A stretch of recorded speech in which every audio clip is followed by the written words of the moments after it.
Alright, for those of you just joining us, we're about to get underway here for our Platinum Tournament this evening. NotSoStockGaming's amateur tournaments throughout the week. If you joined us last evening, just a recap, Baron for live for the victors of our gold tournament last night. We had some great games. We have a smaller pool of teams tonight, so we're going to do things a little bit differently. We're going to have we have 4 teams, so we're going to have just the preliminary matches to see who will advance to the finals, of course, as any bracket tournament would only allow for that. And then in the finals, we're actually going to do a best of 3 rather than just a single elimination. So we're about to get set up as far as the team brackets go for the preliminary matches, and then, as I said, the finals will be a best of 3 tonight. So you have that looking to look forward to, at least. Again, we'll get underway shortly. The brackets are just being set up at the moment, and then I'm ready to create the game here and invite players to join. It will just be a moment, and if you'll hang with us, we'll get underway shortly.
Again, if you are a member of Orbit,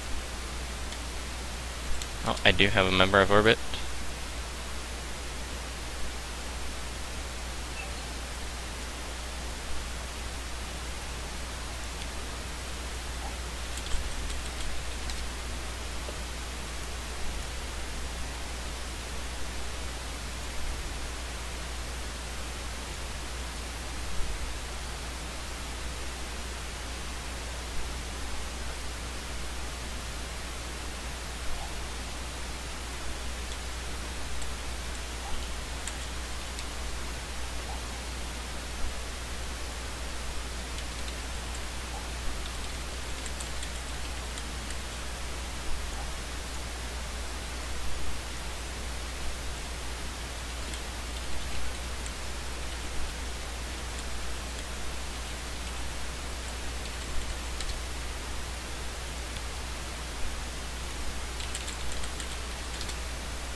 Alright, if you're just joining us again, this is our Platinum Tournament tonight. The bracket is available in Twitch chat. If you have not got it yet, I'll repost it. We have a little bit of a interesting thing going on tonight where most of the teams, at least half of the teams, that we did have set up to play this evening have either backed out or failed to check in. So we're already on to the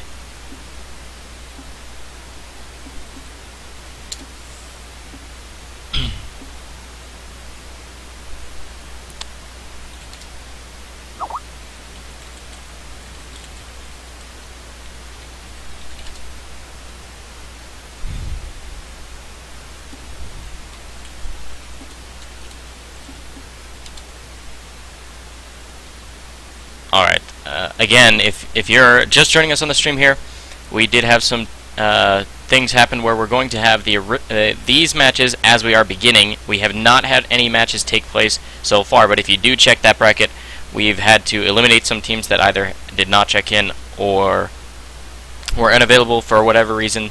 And so we are already on to the semifinals, which will be single elimination best of ones, as well as we've changed it so that because we have a reduction in overall games to take place on the stream this evening, then we're actually going to have a best of 3 for the finals. So this particular game at this time between Team NotSoStockGaming and Team Orbit, this will be a best of 1 as one of the 2 matches in the brackets. As you can see, the bracket has been linked both to the members of this matchup here as well as in that Twitch chat. You can check it out. So this will be technically the semifinals, although it is our first match of the day.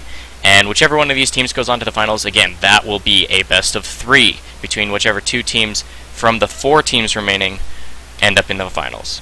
So with that being said, we're going to say go ahead and we're going to get into this match ready to go.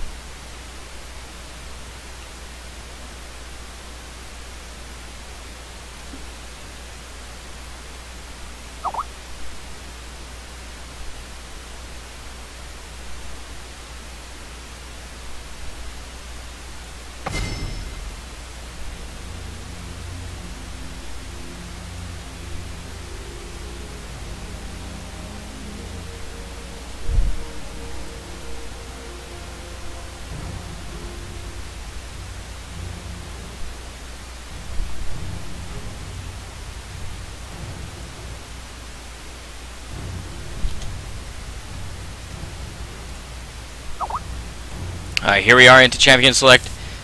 We have Thresh as the first banned out by Team Orbit.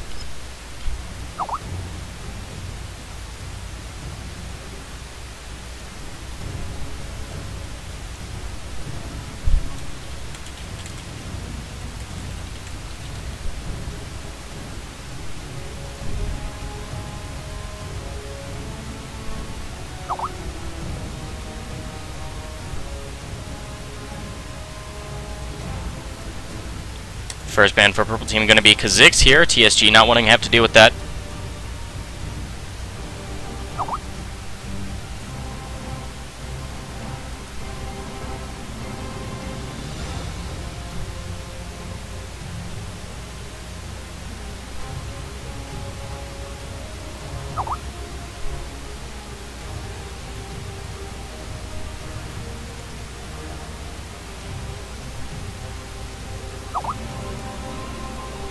Alright, Soraka banned out against TSG. We're going to have a ban against Orbit here being Morgana.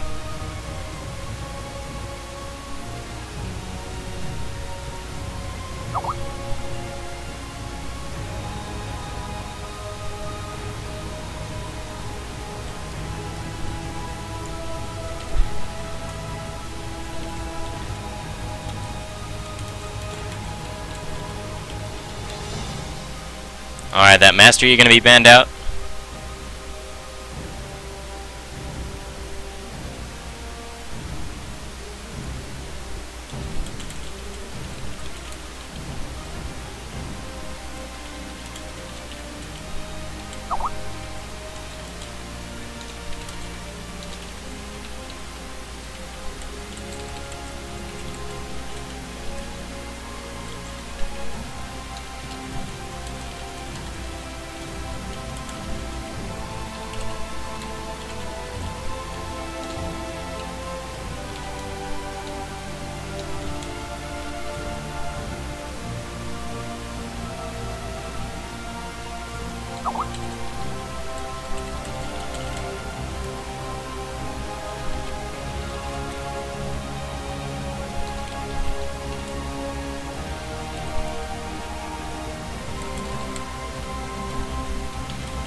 Alright, that last ban going to be missed here.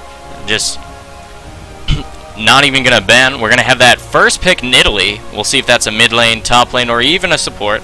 All of those viable options for a Nidalee, where we do have Leona locked in as the first 2 picks for Team TrueSkillGaming.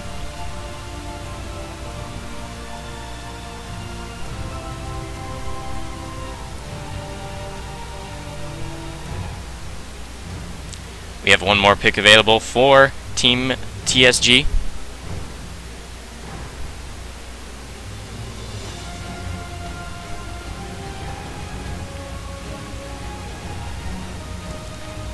Looks like it's going to be locked in as that full pick for the double bot lane. It's going to be a Leona plus the Lucian in that bottom lane. Both of those great, really strong champions in the middle at the moment. We've got that Lucian who's just great all around. Not too much early, not too much late. Kind of a great all-around marksman there. And then Leona, just that great all-in potential and good synergy with a champion that has a lot of things in his kit to ignite her passive. Looks like we're picking our top laner here for Team Orbit. Might be a Singe, might be a Lee Sin. We're hovering over both these champions. Lee Sin does get locked in, but that's also kind of an ambiguous pick, much like the Nidalee here. Has a few different lanes as well as the jungle that he could go in. We'll see what they decide to do with it going forward. Jax could be intermingled into basically the same roles that a Lee Sin could be.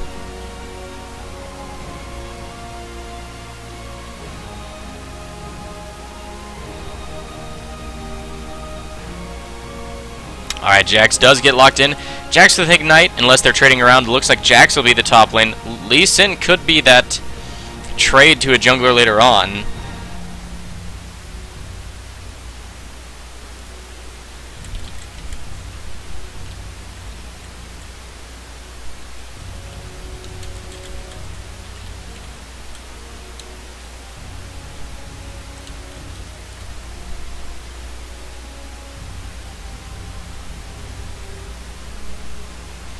Looks like we might have that Renekton. Renekton has kind of a strong lead. Jax versus Renekton is kind of a skill matchup. The Renekton just has a lot of his kit to bully the early laning here. But if the Jax can time his stun correctly, he can interrupt a lot of the combo that could come out from the level 3 through level 9 Renekton here. Orianna also locked in for that mid lane. Looks like it's going to be the Orianna versus Nidalee matchup in the mid lane. Nidalee's going to have a rough time dealing with all of the ball movement, ball control for the zoning of that Nidalee. Plus the shield can help out with the occasional spear that might connect. But with all that zoning control for Orbit, for Orianna, I mean, using her ball, then it's going to make that things really rough in that middle lane for that Nidalee. We're going to have the duo bottom locked in for Team Orbit. We're going to have Jake Ryan on that Caitlyn, as well as the Alistar being locked in for Kazio. That's a decent lane there.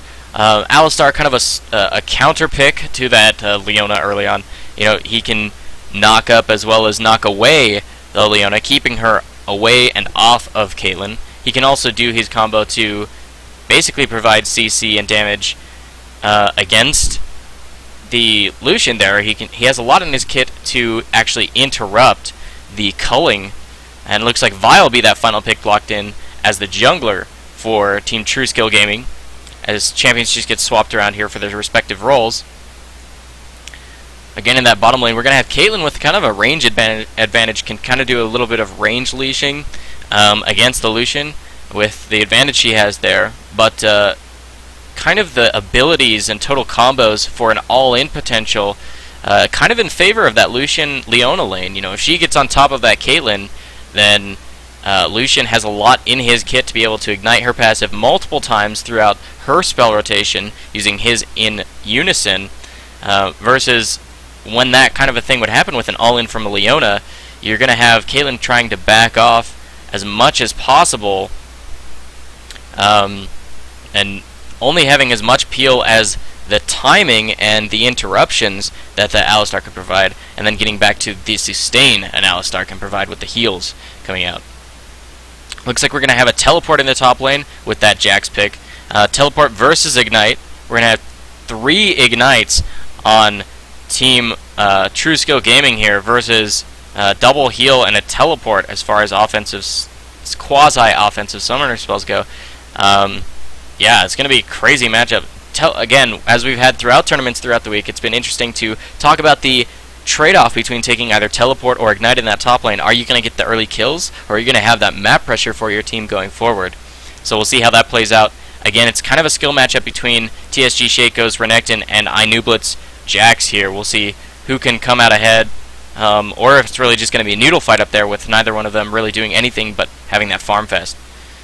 Jungle pressure, both of these junglers not really farm heavy, definitely ones that you're going to see trying to make as many plays as possible in their allied lanes. We might see the Vi kind of stay in that jungle and just hard farm up to level 6, versus Lee Sin has really strong ganks once he has double buffs and level 3 around that 3 to 4 minute mark early on. Could be starting on blue side. He might start red and get a nice strong leash from his duo in that bottom lane, and then be able to grab a couple camps as well as his blue buff and be up top around that 3-4 minute mark with double buffs, level 3, a lot of mobility, a lot of damage, and a full combo rotation in combo with that Jax to maybe put a little bit down onto this Renekton. But again, Renekton with the Ignite here, he could turn things around if Vi were in the wings. It'll be interesting to see going forward. We only have about a minute and a half left on that spectator delay here, guys. We'll get into this first match between NotSoStockGaming and Team Orbit. Again, this is the Platinum Tournament for NotSoStockGaming's weekly tournaments. We do have a lot of slots available for next week's games. If you want to get into those, go ahead and log on to NotSoStock.ca. We have open slots available for each tier throughout the week. Again, bronze, silver, gold, platinum, diamond, and then any tier coming out on Friday evenings. We're excited for this Fridays. We got a great tournament. We'd love to have more. It's not too late, guys. Get your ranked teams signed up, get your ranked team ranked, and get into wherever you fit in. Sign up your teams, sign up your friends' teams, and the more we get, the better competition we have, the more games we can cast for you, as well as the more opportunity to just have excellent League of Legends play. We'd love to have you join us. So again, log on to there, follow us on this stream. We'd love to have you spectate as well. If you're not going to play the games, we'd love to have you watch them with us. Again, my name's Impossible. I'll be casting and streaming all of these games for each of the tiers throughout the week. We've completed our bronze, silver, and gold for the week. Again, tonight we are currently streaming the Platinum tournaments. Again, this is NotSoStockGaming's amateur tournaments.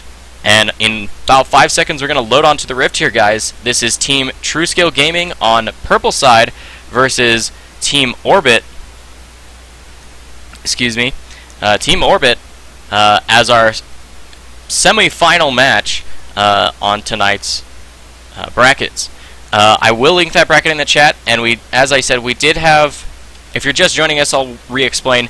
We had some unfortunate turnout of the teams that we had signed up to play this evening. Not all of them were able to check in on time, and so some teams were disqualified, as well as some teams, were disqualified for other reasons. So we're going to actually already be into what we would call our semifinal matchup here, as you can check out that bracket.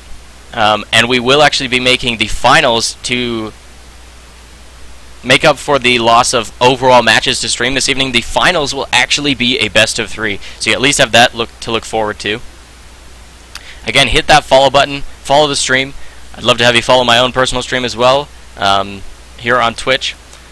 And in just a moment, we'll be loaded here onto the Rift for Team NotSoStockGaming on purple side versus Team Orbit on blue. This will be a best of 1 match between these two, and the winners of this match will move on, and we'll stream alongside them. We'll move on to the finals of this evening that, once again, as I did mention, will be a best of 3.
Alright, welcome ladies and gentlemen to NotSoStockGaming's first Platinum tier tournament. This is the semi-final matchup between Team Orbit on blue side versus Team TrueSkill Gaming on purple. We're just a few seconds onto the rift here with initial buys coming out from each of these teams. I'm just going to set up these champion rosters on the scoreboard. We have Jax in the top lane against Renekton. We've got Lee Sin against Vi in the jungle. And then those bottom lane matchups are as follows. And then we've got Nidalee versus Orianna in that mid lane. We've had a little bit of a discussion regarding that Nidalee-Orianna matchup. I'm a fan of Nidalee myself. I love to play that champion a lot, as well as Orianna. Orianna, with all that ball movement, has a lot of zoning potential, which she started Command Protect here, by the way, just to make sure that they have a little bit of early vision. We do have a 5-man stack for purple team. There's vision. Nidalee going to get revealed for a second. The first autos, she used Command Attack. Wow, Zenith Blade does connect. The E start for Leona here. Q start for Lee Sin. The flash stun and ignite from Renekton. Another flash ignite. And the final auto with the passive damage from Orianna going to complete first blood. Both summoner spells burned from the Nidalee there, as well as both summoners from Orianna and both summoners from Renekton. 4 summoners for 2, but first blood does come out. There's a flash from the Lee Sin because Zenith Blade did connect. A little bit of damage going on down to Jake Ryan's Lee Sin. His jungle has been successfully invaded. We'll see what he decides to do for this level 1. Only 4 members remain as Renekton did recall. Command Protect and a couple autos going down onto Caitlyn here. She gets a couple autos in return. Wow, Q lands. Half the health bar disappearing and even more from Piltover Peacemaker.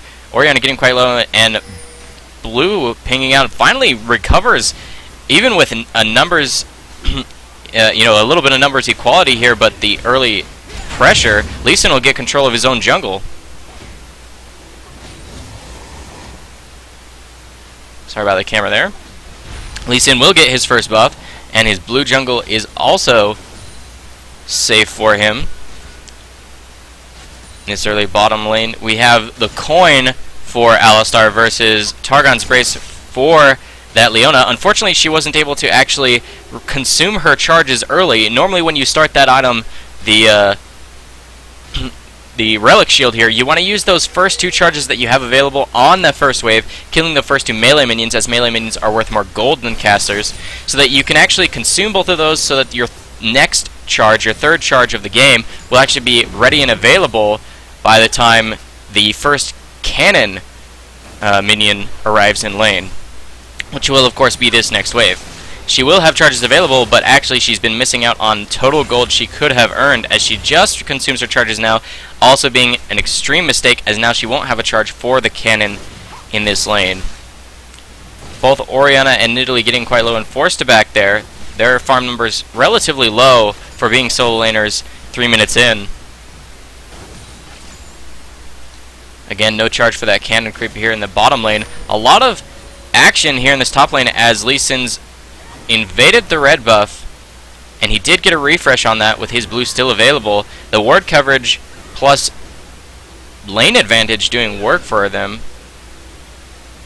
Looks like Jax had to flash in that top lane, just using his teleport to get back into lane. 11-11 in farm. Lee Sin just farming up here. It's interesting to see a Nidalee shoving in against an Orianna. You would think that it would be the opposite, as Nidalee without Cougar form has a hard time shoving any sort of lane at all. Looks like Lee Sin has been caught out here. We'll see. Oh, unfortunate there for TSG Gomu. He doesn't actually land the knock-up from his Q there. Nidalee shoving away that Orianna. She has to walk back into lane.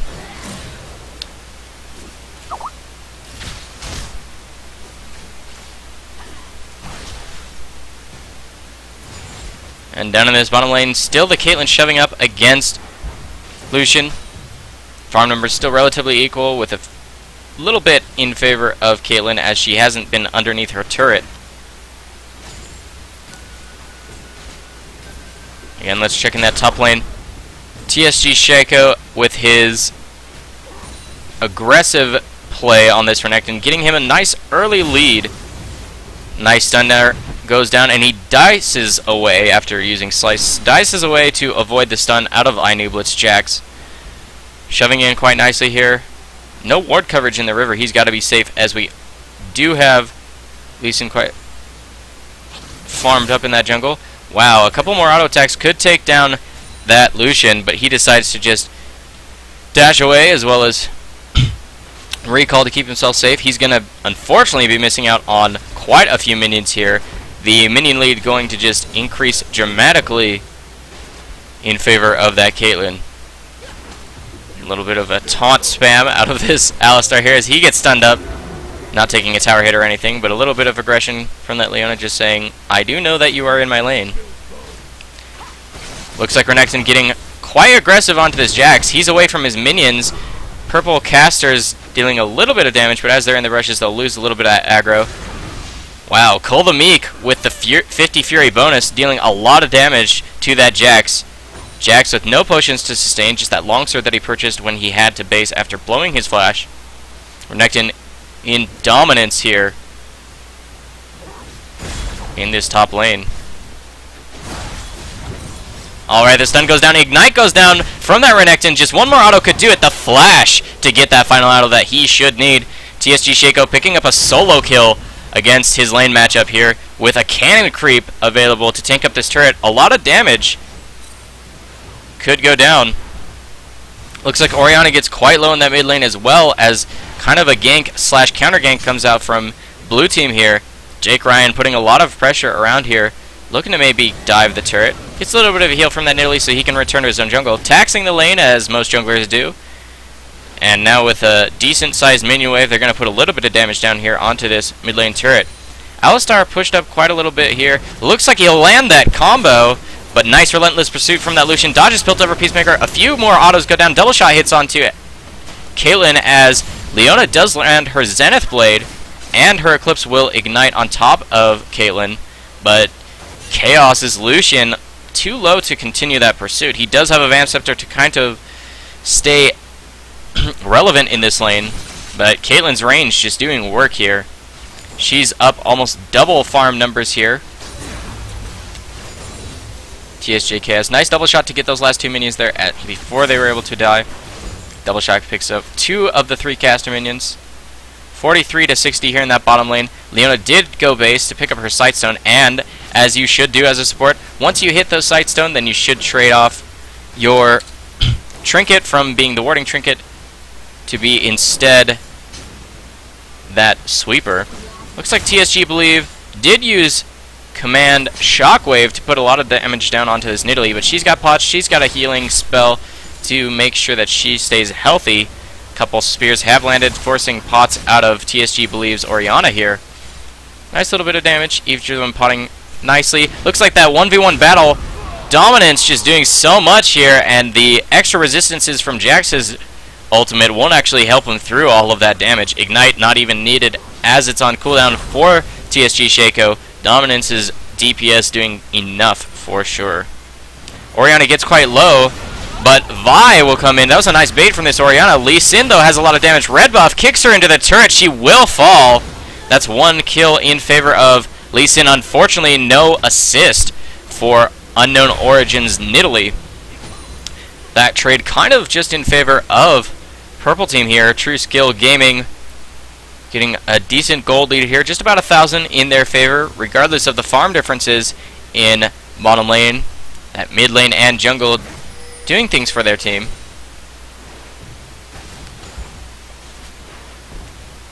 Again, just about 1,000 gold lead in favor of team at NotSoStockGaming.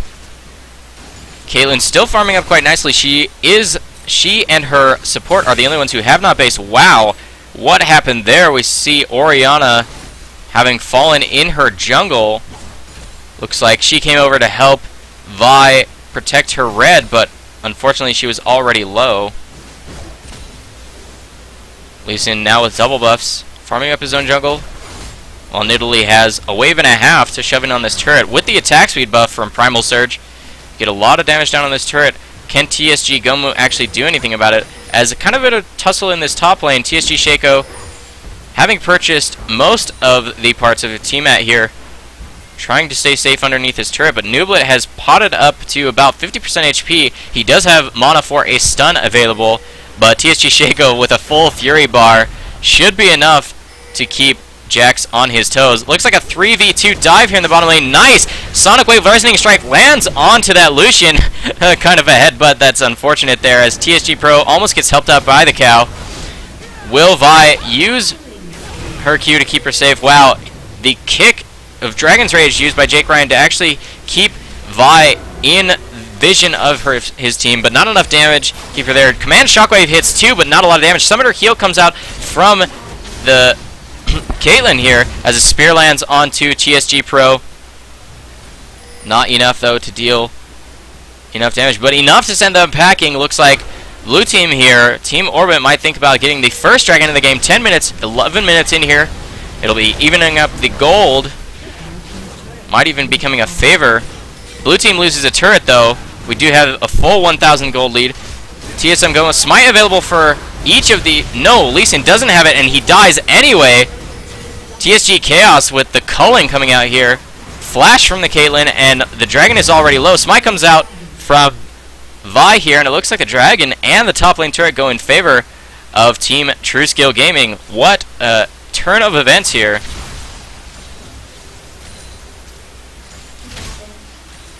Wow. 3-7 in kills, 0-1 in turrets, 1 dragon in favor of TSG. That 1k gold lead just becomes 3 as we thought that it might actually be deleted here. Plus Orianna gets to stay in lane for a little bit to shove it in against Nidalee.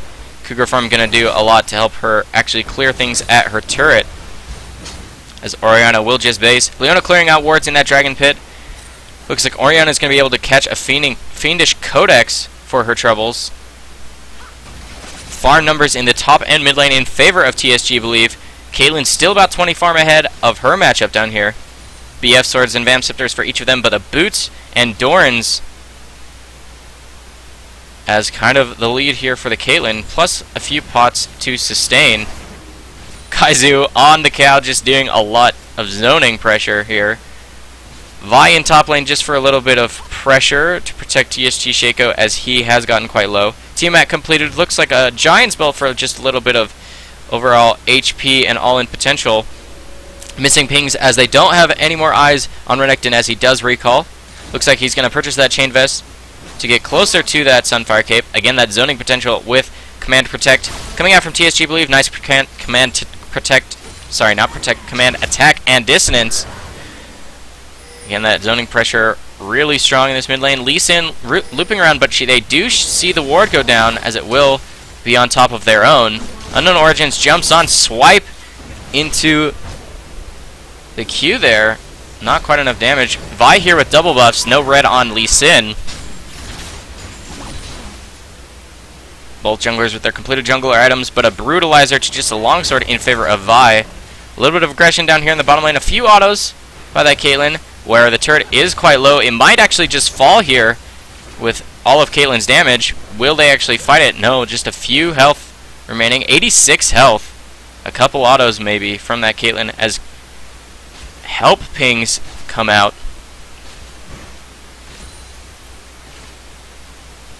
In this bottom lane. Looks like blue buff going to be given over to this Orianna here in the mid lane. She's quite low though. She might want to think about backing even if she does have the blue buff, because giving that straight over to the enemy team would be quite the mistake. As Renekton comes here and he has a gank available, slice and dice available, slice into the stun, dice available, call to make and ignite. The ignite ticking, probably not going to be enough to take her down. She gets away with sub 100 HP. Bottom lane turret goes down. Vi is here. She only has about 120 HP remaining. Lucian goes down to Lee Sin. Well, and Alistar, as they will dive, but the stun, wow, great safeguard to actually give himself enough of a shield to survive the last tower hit there. As Vi will go down to the chase of the Caitlyn, and 3 members here against none. Going to be a nice chase on this inner bottom lane turret. Middle lane turret did go down in favor of TSG. That Orianna shoving out against that no HP Nidalee as she had to recall off of being ignited by that Renekton. Renekton having recalled, picking up an early null magic mantle, looking to maybe complete some Mercury treads for a little bit of tenacity and magic resist, choosing to go an early tier 2 boots rather than completing that Sunfire Cape. Caitlyn sitting on a nice amount of gold here. as top lane turret does fall in favor of Team Orbit. Looks like Caitlyn will be thinking about backing here for her second purchase of the game. There's the recall coming out. Only one defender here in this mid lane, unless you count the Vi doing Wraiths. Middle lane turret quite low. They might be thinking about a dive here. Sonic Wave, Resonating Strike does. Nice flash, the insect move, flashing onto Act.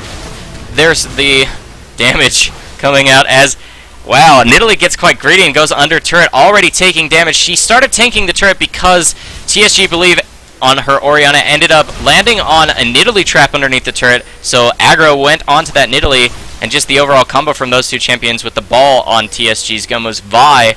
A lot of total damage just bursting out that Nidalee. Red buff on each of these junglers. Jake Ryan not having his Q available. Safeguard is available for him to stay safe. Will she actually get that last hit? She does, as she lands the Q for the knockup and that final auto. Red buff doing a lot to slow him down. Not a single hit having gone down on this bottom lane turret until now, but they do have about a wave and a half to put a little bit of damage down. They don't have a turret to return to, so are they safe? Might not be sure enough, as Caitlyn uses her ulti to send Vi packing in that mid lane.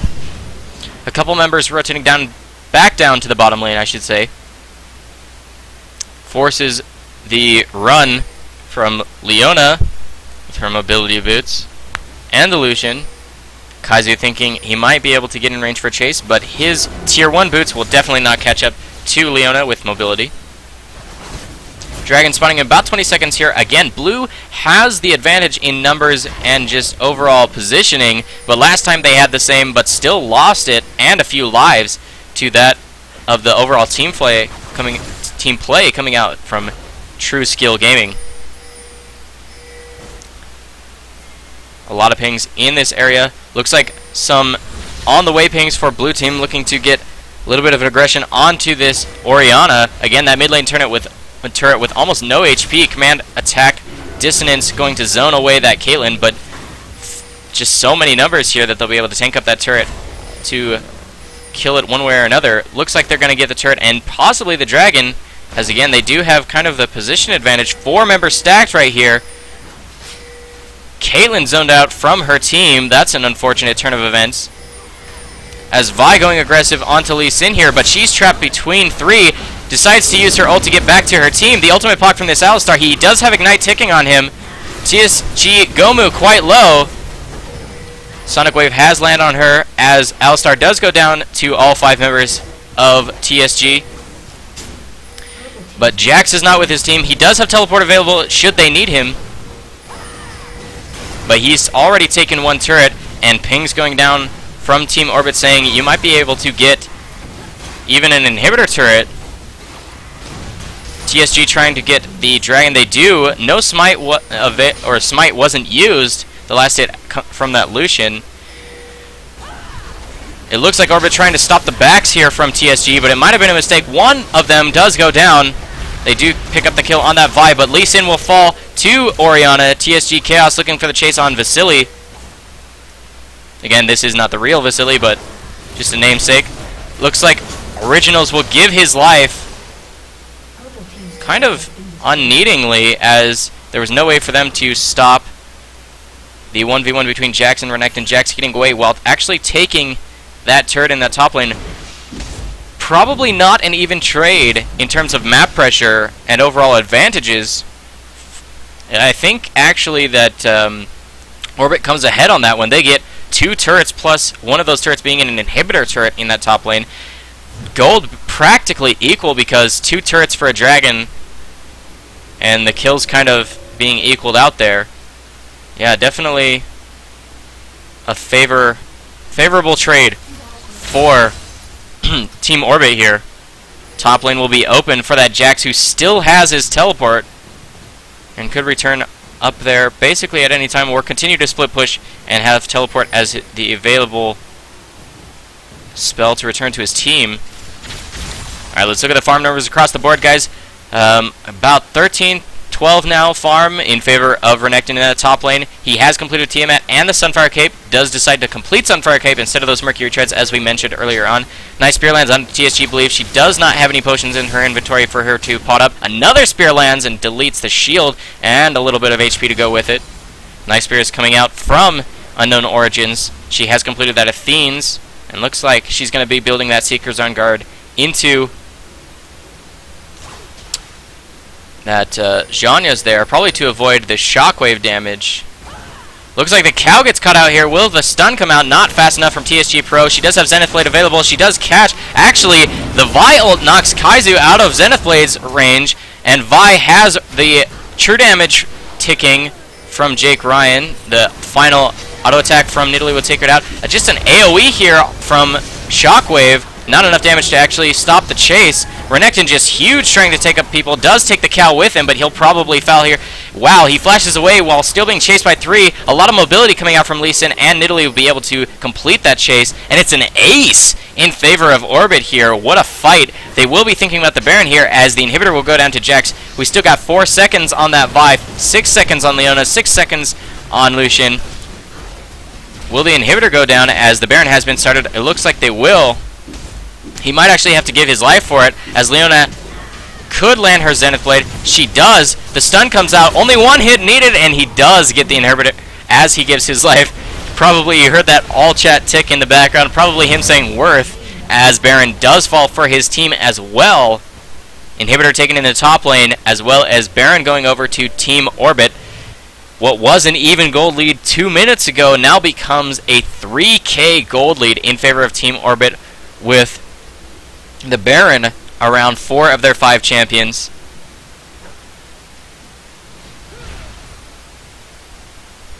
Great plays coming out here from Team Orbit. Lots of team play contributing to their successes.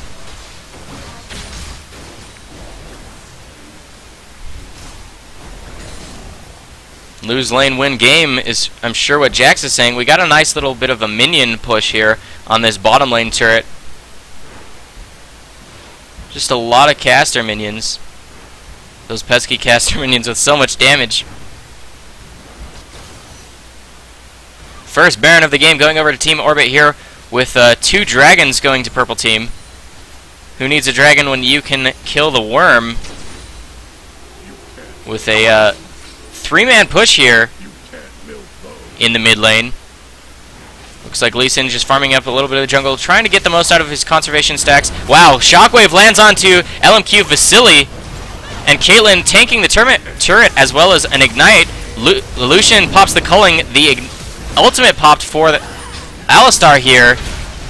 Ultimate has already been used by TSG Gomu's Vi.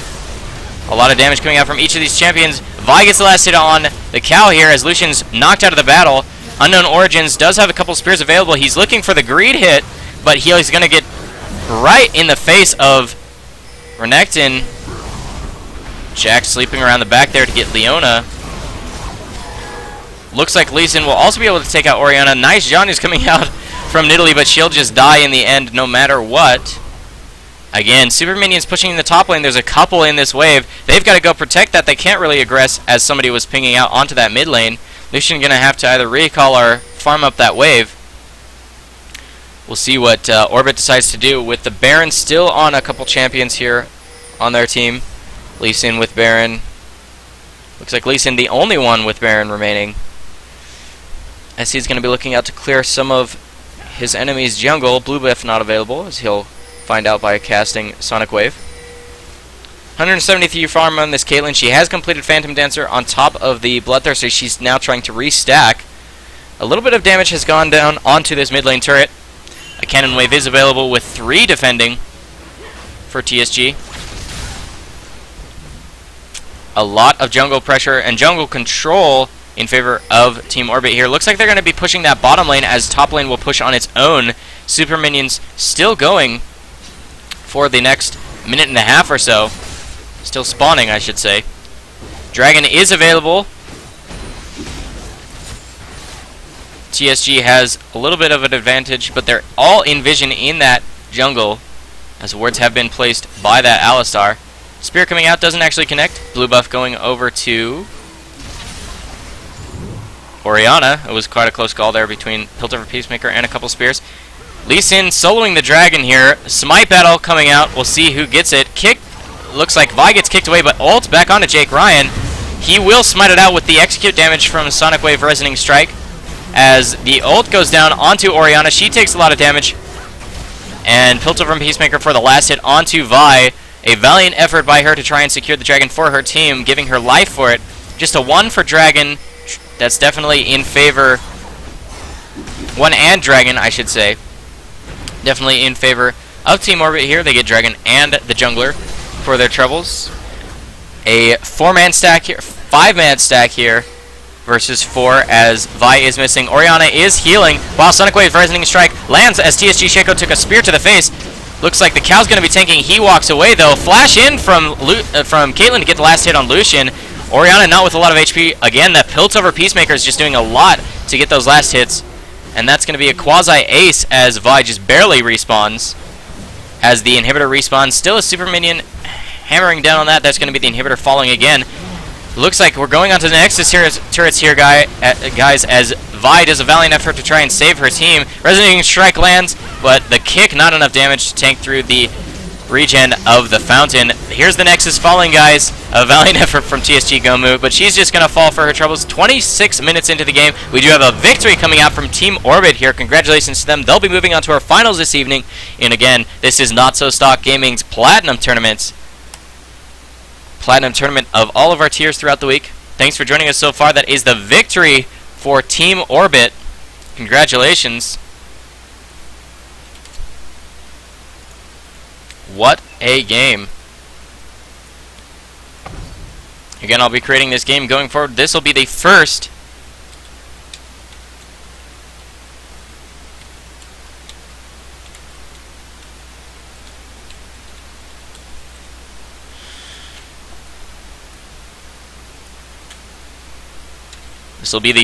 of a best of 3 match between our finals.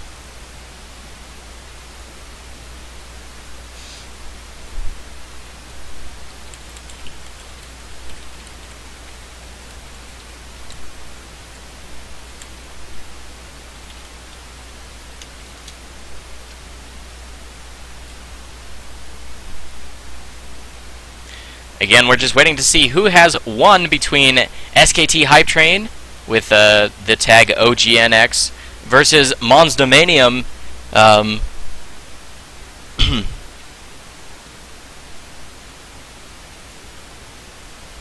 Whoever wins that will come on to our finals here.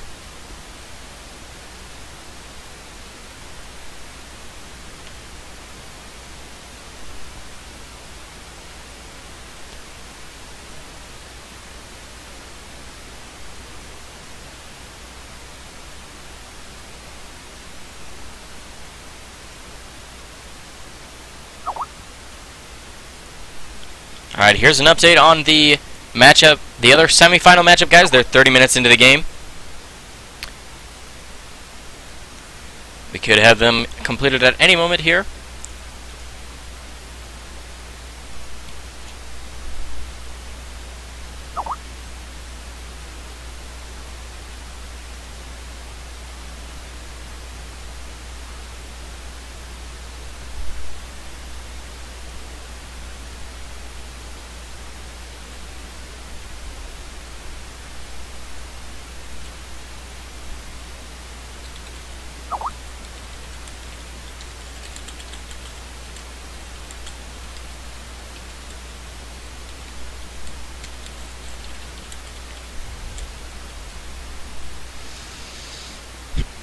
Again, congratulations to Team Orbit.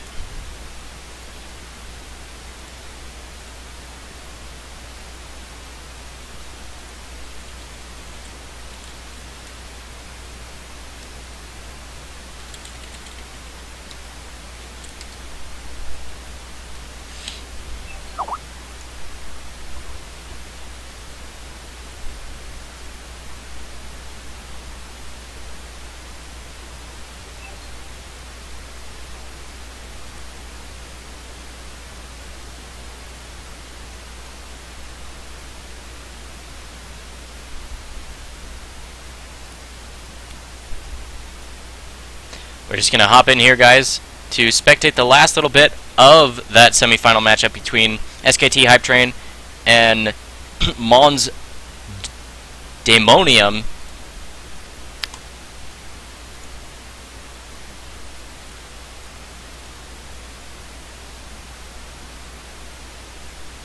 Again, this is SKT Hype Train on purple side, Mons Daemonium on blue side. Awesome SKT 1Z skin on blue side, funnily enough. Alright, here we are. We're at the 23-minute mark as far as spectating goes. Looks like we have quite the push here in favor of the SKT Hype Train. It looks like first inhibitor going to fall here. Ignite goes down onto the Zed. He probably will not fall to that tick. He will not. Descendants almost landing from Captain Lord. There's that inhibitor going down. It will be respawning around the 28-minute mark. 46.1k to 37.6 in favor of SKT Hype Train. 8 turrets to 4. A lot of met pressure in their favor. Baron is available at this time.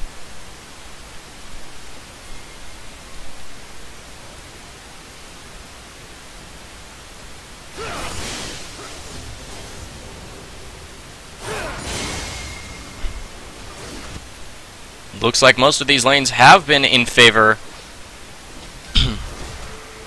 or it looks like the top lane has been in favor of SKT Hype Train. That Riven is quite fed. Tiamat available. She does have QSS. Tiamat, Brutalizer, cooldown boots, and a Bloodthirster. She chases from the middle of her own lane all the way to blue side's base.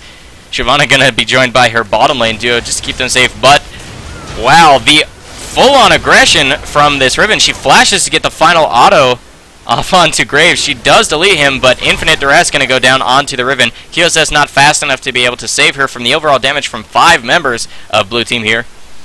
That's going to be a 1-for-1 trade, probably in favor of SKT Hype Train here, with the Marksman going down. Plus, Summoner Heal was used to try and save himself, but it wasn't enough. 18 to 19 in kills, but a massive gold lead, 9k in favor of SKT Hype Train here. Again, Dragon being started up by SKT Hype Train here. Looks like they'll get that one there. Again, as we're just joining, I'm not sure how many have been going over to them already, but I'm going to guess a few, because 4 turrets, not going to be enough to create an 8k gold lead. Probably 2 or 3 have already gone in their favor, so another Dragon picked up here for SKT Hype Train.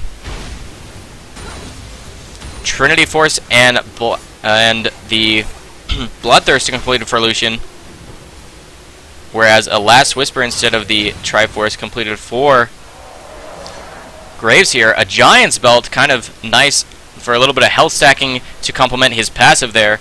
Kind of a tanky 80 carry. These mid laners with so much gold. 240 plus farm on each of them, with Infinity Edge completed by Yasuo.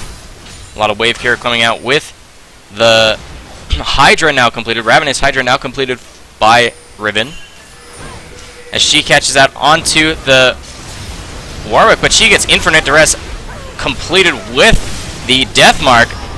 The AoE going to be enough to take down Zed and Warwick, as Graves forced to flash away from the team. Yasuo, with all of that armor penetration, going to get a triple kill and delete basically everybody here, as the ace is going to come out. Probably the Wukong going to give his life for that. Wow, he will survive with sub 50, sub 20 HP. Looks like that's going to be an ace for 1 in favor of SKT Hype Train here. They're going to get a second inhibitor, maybe even a third.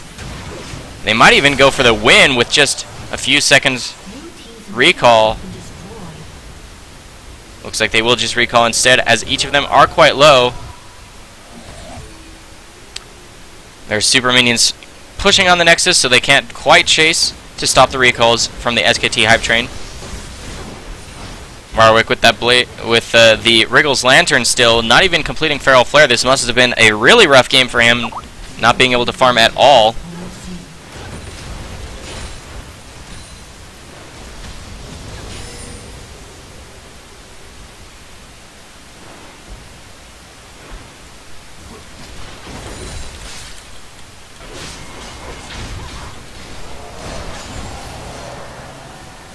Alrighty, we do have all 5 members of SKT Hype Train really close to this Baron here. Zed's still farming up Wraiths, and I don't even think that, yeah, with the pink ward control, they're not going to actually have vision of this Baron being started here. And Riven is already in between the entire blue team. She will get deleted, but she'll take a couple ultimates with her. Deathmark was used as well as Explosive Shot.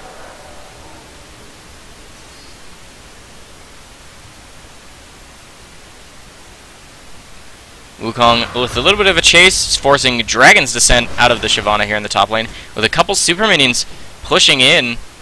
Super minions also, oh wow, the inhibitor has respawned in that bottom lane, so there's no supers in the bottom lane. Supers in the top lane though, pushing.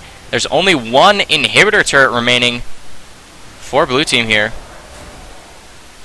Wukong just moving around a little bit here. Infinite Duress is available for that, for the Warwick here, as well as Solar Flare. A lot of CC available for to deter any sort of tower dive. That gold lead now 13,000 in favor of SKT Hype Train, even though the kills are only 4 apart. So much gold, so much global map pressure, turrets, and barons and dragons in favor of SKT Hype Train. Deathmark comes off cooldown as Yasuo does a 1v1 here. Wow, what a close one, but the Ignite tick will be enough to take down the Zed. Just a 1-for-1 trade there as Lucian gets a little bit of aggression onto the Leona. She does not use any of her summoner spells.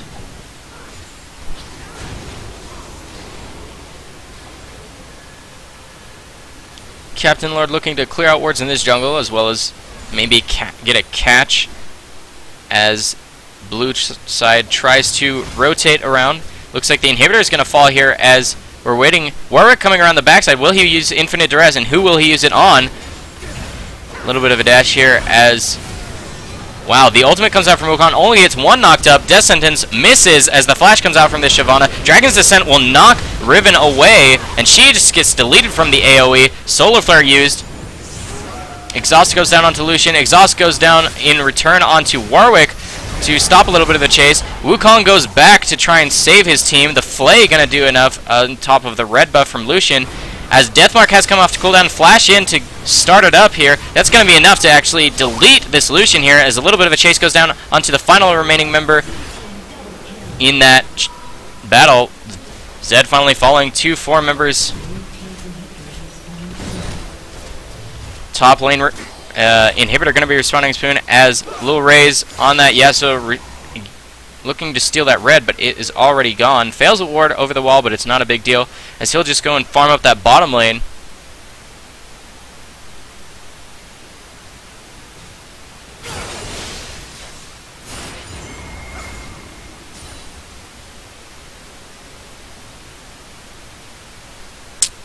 That 13k gold lead now down to only 10. Warwick still not with Pharaoh Flare, unfortunately. Shyvana farming up. She needs a little bit of magic resist, maybe. Oh, actually, we only have physical damage coming out from purple team here, other than the Thresh. It'll be interesting. No Thornmail on any members.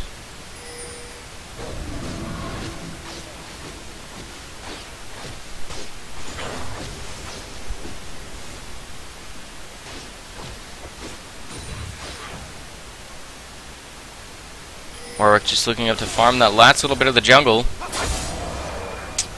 As minions are aggressing in each of these lanes here into blue's. The base taking a lot of pressure from these minions here. Super minions are in that bottom lane still. The top lane inhibitor respawned a little bit ago. So we're looking to push right in here. Again, only 1 inhibitor turret remains. As Yasuo just clearing out these waves quite quickly. He does have a red pot on his person. Not quite 6 item, but he knows that this fight is probably going to be the last. Looks like we do have fortitude pots on 3 members. of Team SKT here.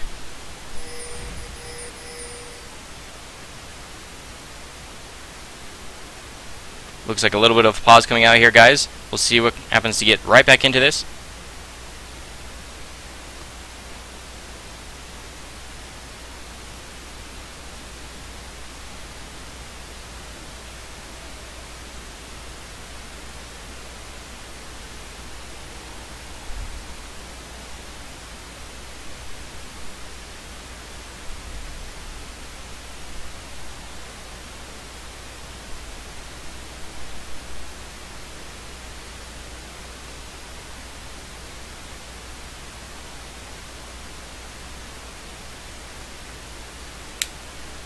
A little bit of chat coming out here from each of these teams. We'll see if they're ready to unpause the game and finish it up. Looks like it's going to be a hard, uphill, steep battle for blue team here to try and get the win over SKT Hype Train.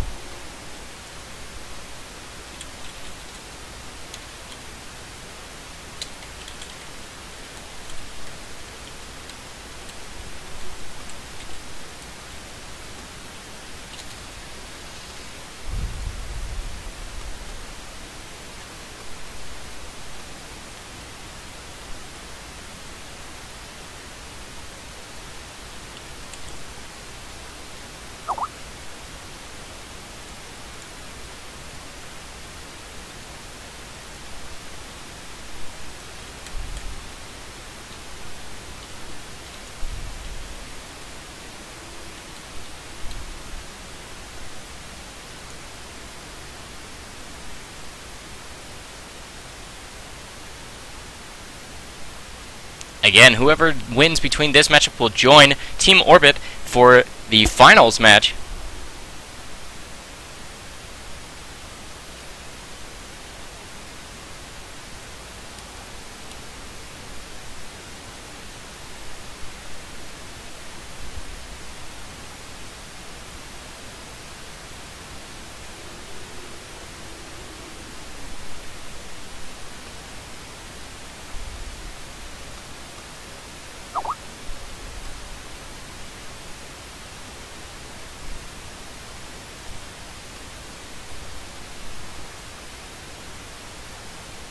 Alright, we're back into the game here, guys.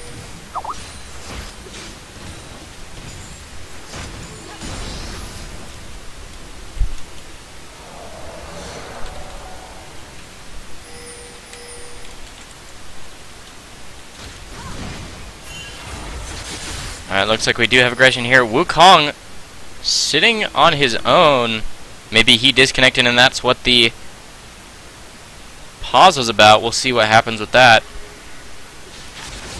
Did not have any sort of announcer notification that he had disconnected.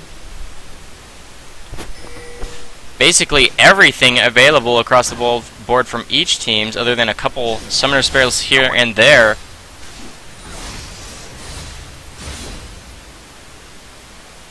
So Wukong still has not moved. Dragon available, Baron in just over a minute. Super minions are still pushing on to that bottom lane, but being taken care of by Graves here. He's got enough damage to clear them up and lifesteal to make sure that he doesn't actually take damage from them. Look like Yasuo is going to solo out the dragon here. The Eye Edge, Last Whisper, Bloodthirster, and Static Shiv just doing so much for him. Looks like he might go Randuin's or even Warmog, something built out of that Giant's Belt there as he still continues to farm up. 343 farm on him. A lot of gold. Hasaki indeed. Just a lot of defense from blue team, not wanting to go too far out from their base with not a lot of vision in their own jungle. That could have been deadly had there been purple team champions waiting for him in the wings. Wukong still having not moved, unfortunately for his team. Thresh wanting to keep him company, I suppose. Here comes that pause. They're probably going to be looking to try and get that reconnect here.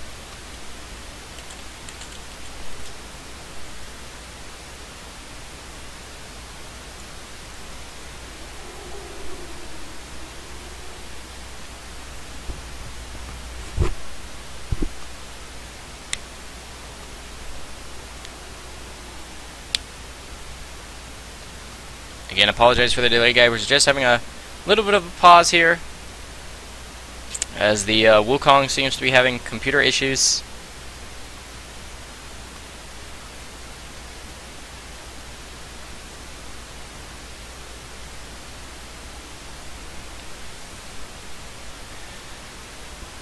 In the meantime, though, you can check us out online at NotSoStock.ca. We do have our schedule for future tournaments available on that website. You can also sign up for our Team Finder feature, where you just put in your summoner name and some other information so that you can look for a team to join us for upcoming tournaments, and maybe just find your own 5v5 team. It's always great to have a team to belong to and to progress with. We also have coaching services by high elo players. There's more information about that on our website. Again, NotSoStock.ca. Join us for upcoming tournaments, guys. Follow this stream, hit that follow button. It'll just send you an email letting you know whenever we come online. You can join us for upcoming tournaments, upcoming streams. Give us your feedback. We'd love to hear how we can better entertain you moving forward. Again, this is the semifinal matchup between Team SKT Hype Train and Team Mons Demonium.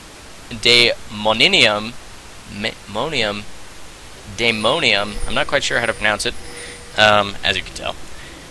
But whoever wins this matchup will join Orbit Gaming for the finals matchup just after this. Looks like Baron has been started, already down to half HP, third HP, down to just a couple thousand, and it will get executed by that Wukong as he has joined his team. Finally reconnected here. 26 to 25 in kills, but still a 12 or so thousand gold lead in favor of purple team here. They're all going to recall. Well, most of them are going to recall. Finally buy up their final purchases here, as well as refresh their elixirs of fortitude.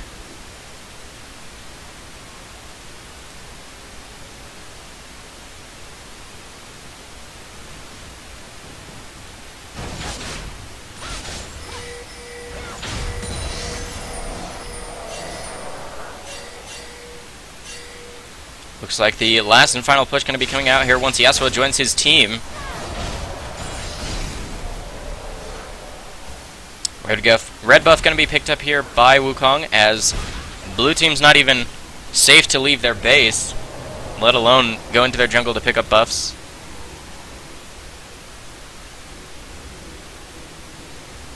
Looks like they're going to just shove out this bottom lane here, as top lane is pushing in their favor.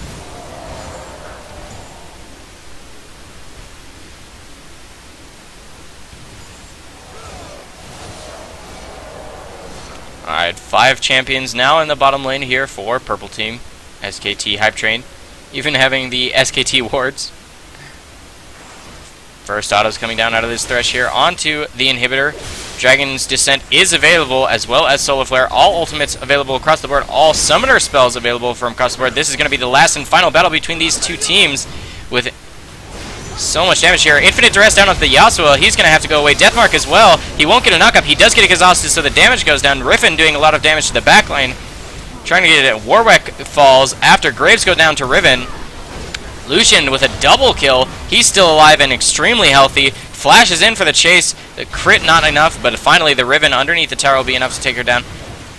Only the SKT Zed skin of, remaining here. He gets a little bit of damage down. Ignite onto Riven. She will die, but the overall AoE enough to take out that Zed. The inhibitor falls. The 2 Nexus turrets going to fall here with 3 remaining members. Just the flashy moves out here with Flash Flay. And that's going to be the Nexus falling here. SKT Hype Train will be the victors of this semi-final matchup, which means they will be moving on to take on Orbit for the finals matchup here on tonight's NotSoStockGaming Platinum Tournament. Thanks for joining us so far. We're going to get into that finals in just a moment here, guys.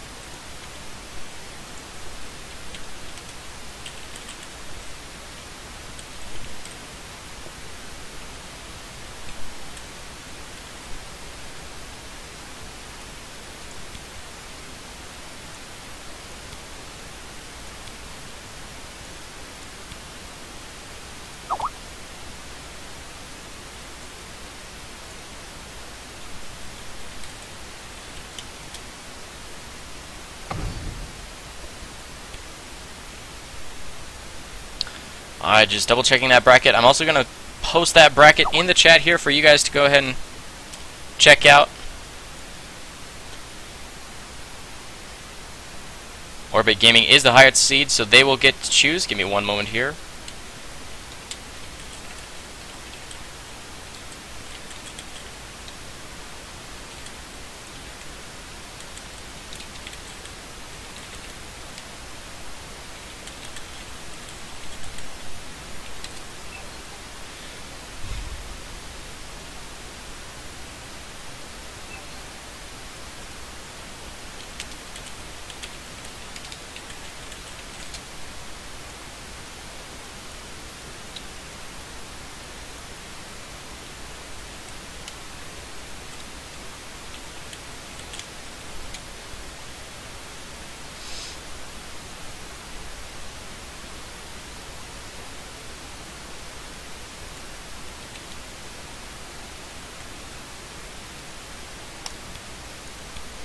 Alright, here we go, guys. We're going to be creating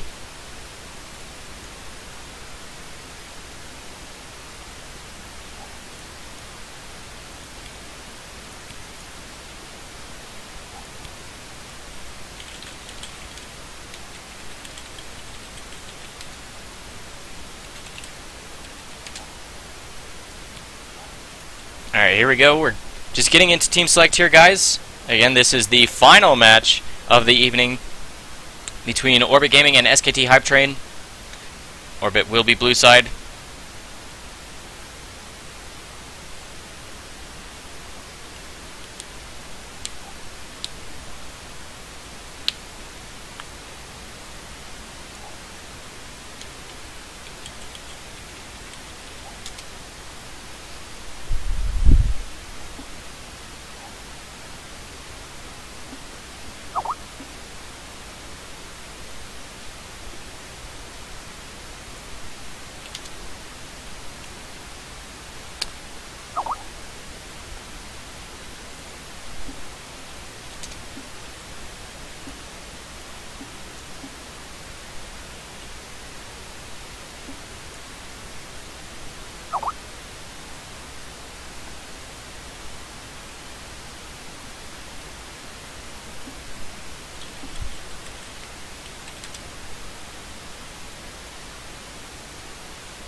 Alright, here we are into Champion Select. Again, this is Team Orbit versus Team SKT Hype Train. This is the Platinum tier tournament of NotSoStockGaming's amateur tournaments throughout the week. Thanks so much for joining us. My name is Impossible, and I'll be casting this finals match between these two guys. Great games so far, great games to come. And this will be winner takes first place and the awesome grand prize of 3,200 RP per player, as well as the triumphant Rise skin as issued by Riot Games. I want to thank all of you that have joined us so far in this stream, and all of those who have joined us in the past. If you would be so kind as to hit that follow button at the bottom of the stream, it'll just send you an email anytime that we become online, and you can come and watch our streams and all the different tournaments throughout the week. We have Diamond tomorrow, as well as an open bracket on Friday. Our open bracket last Friday was a great success. We had awesome games, and we'd love to have you come and join us for the streams throughout the week as well as the weekend. If you'd like to join us as a team or a player, we do have a team finder feature on our website, NotSoStock.ca. You can go ahead and log on to there, put in some information. It'll help you find a team, put some teams together for future tournaments, as well as you can sign up an existing team for our tournaments upcoming throughout the week. We do have plenty of spots available, especially we're looking for diamond teams for tomorrow and next week's diamonds tournaments. If you have a diamond ranked 5v5 team, remember there are RP and skin rewards to be had.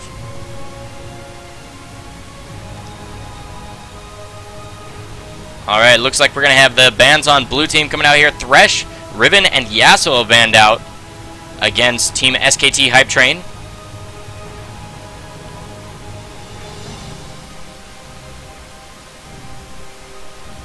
Versus the Lee Sin, Renekton, and the Kayle bands coming out from SKT Hype Train. That first pick, Nocturne, going to be locked in as the jungler for Team Orbit. Whereas purple team here, the SKT Hype Train, going to lock in the Elise for the jungle and Leona for that bottom lane. Orianna could be the matchup again for that Team Orbit. Or the Alistar again, we'll see.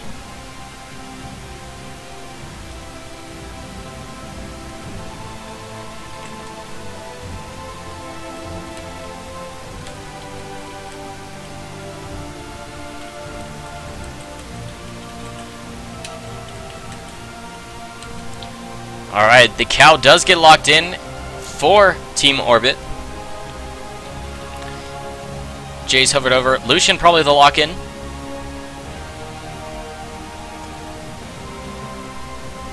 Alrighty, there we go. The Lucian locked in for iNublet. Although iNublet being their top laner, probably not going to be playing that champion himself.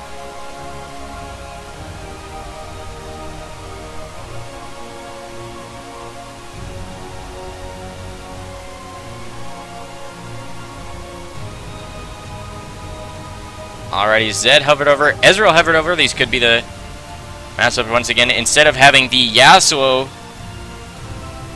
as well as Wukong jungle, looks like they're probably going to have a little bit of magic damage coming out. Okay, instead of the Zed, they're going to have Nidalee perhaps. We'll see which one gets locked in here.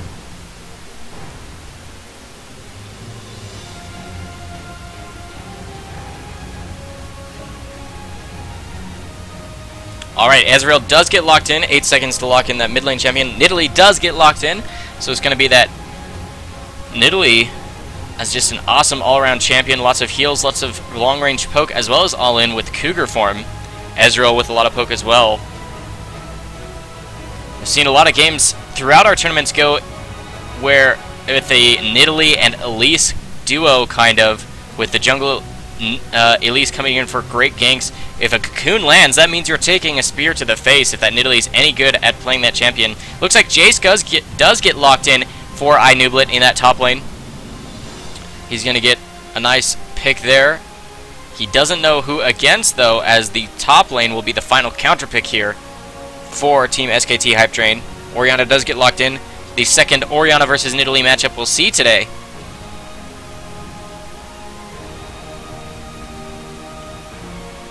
Just waiting on that top lane lock-in.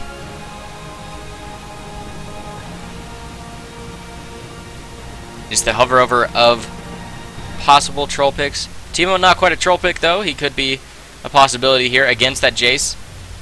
Jace would probably mess with him though, with a lot of just different spell damages that can't actually be blocked by the blind coming out from the Teemo.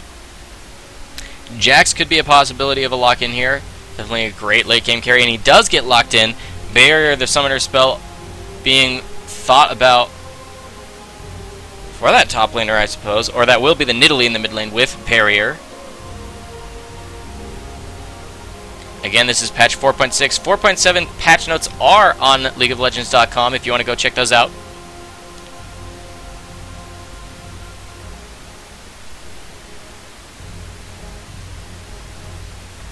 Alright, 30 seconds remaining for the trades, as well as summoner spell changes, anything like that.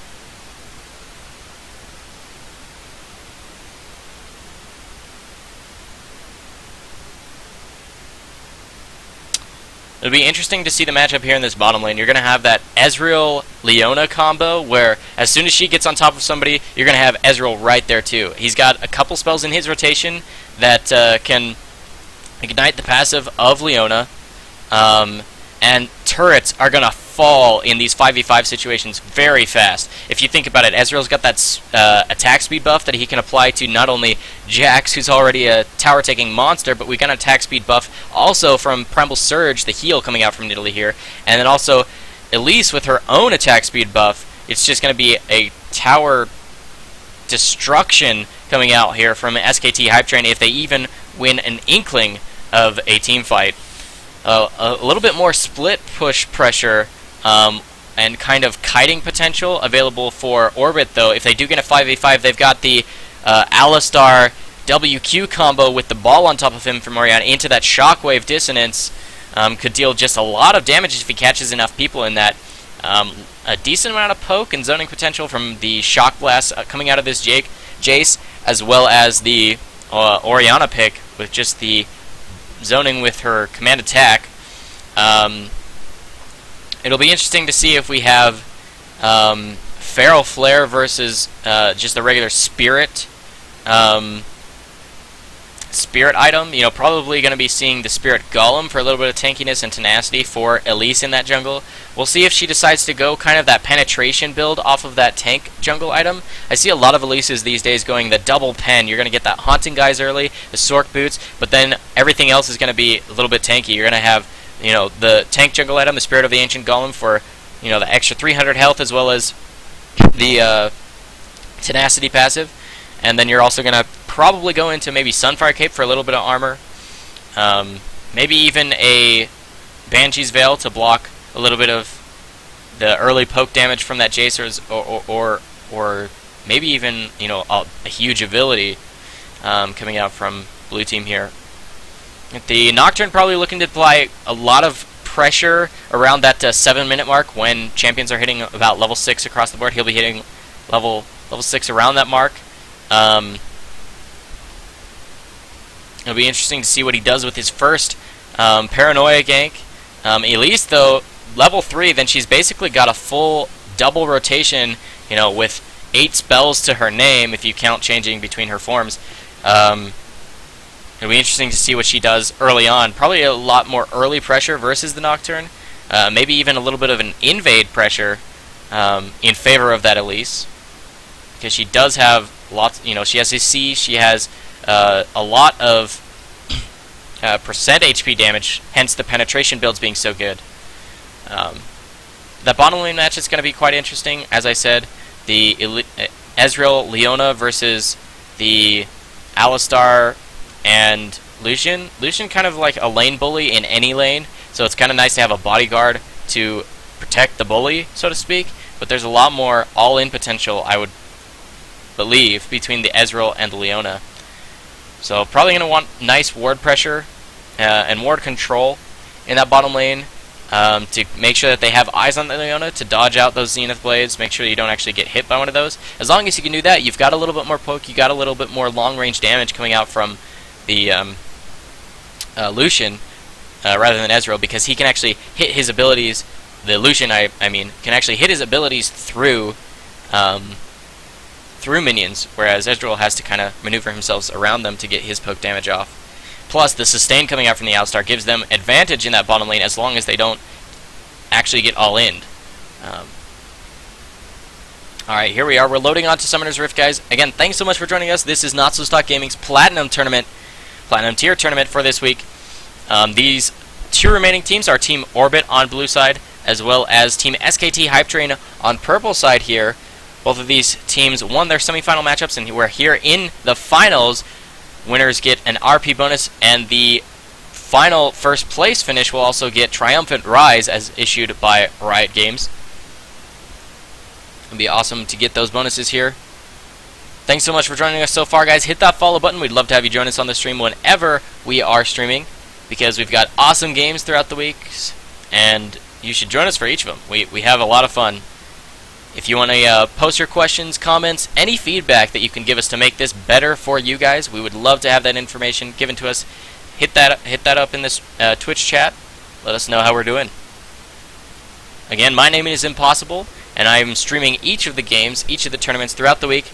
Any feedback from me is always warranted. I would love to hear what you guys think and what I can do better to stream these better for you guys. And here we are on to Summoner's Rift, ladies and gentlemen. Again, this is Team Orbit on blue side against Team SKT Hype Train on purple. These guys are platinum rated in their 5v5 queues, and it looks like they're going to be head-to-head matchup here for the finals of tonight's platinum tournament for NotSoStockGaming's weekly amateur tournaments. Just going to move around these champions here and get the matchups in their places.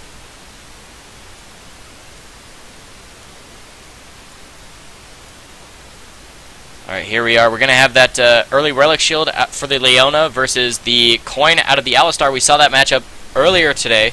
Looks like Mystic Shock will land. That'll find one out. It doesn't actually grant vision, but if you hear it actually hit, then you'll know that a champion was there. We're just a minute in here. 55 seconds until the buff spawn. Looks like it's going to be a blue start for that Elise, as well as a red start from the Nocturne. Normally those junglers starting as the... you normally want to start on the bottom side so that you have a stronger leash from the duo in the bottom lane.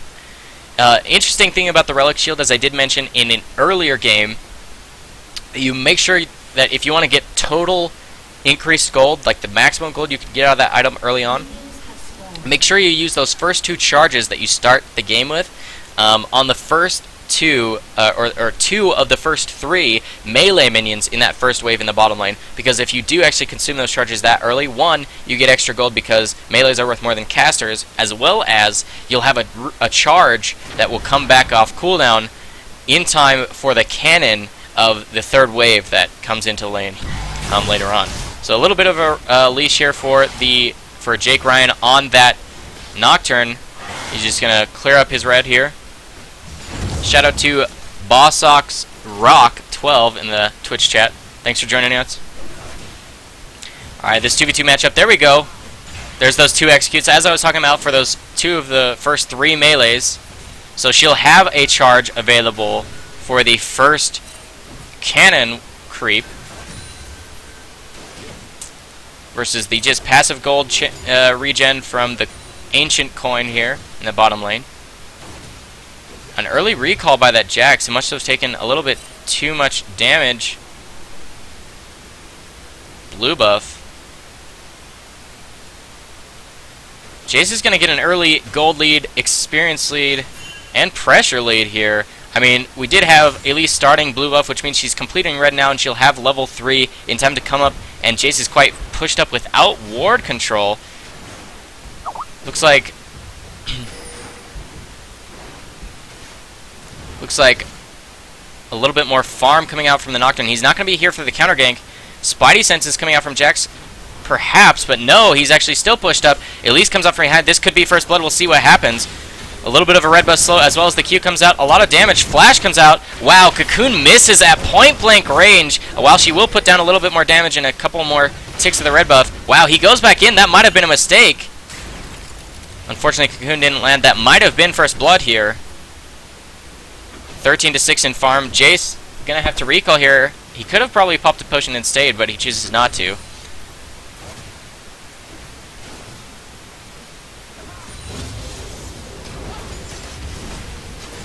A little bit of Zenith Blade into stun action. Eclipse also does. There's the last ignite of that damage as the W comes across. Interesting that the Ezreal has already taken his W there, because normally you would take a couple points maxing the Q and or the E.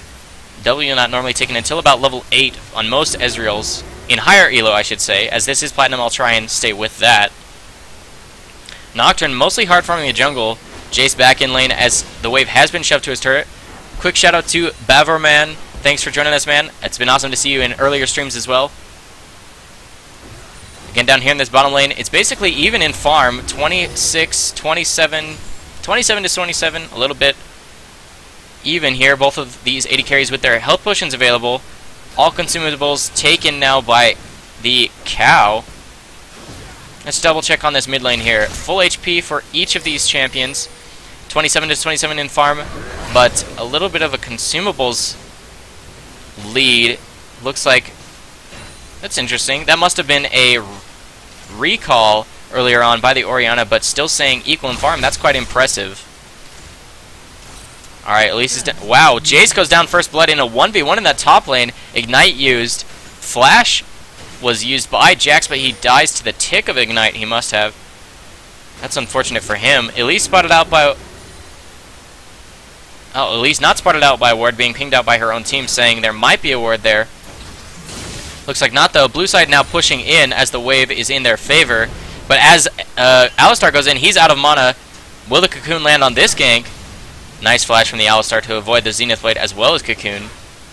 Will keep him safe.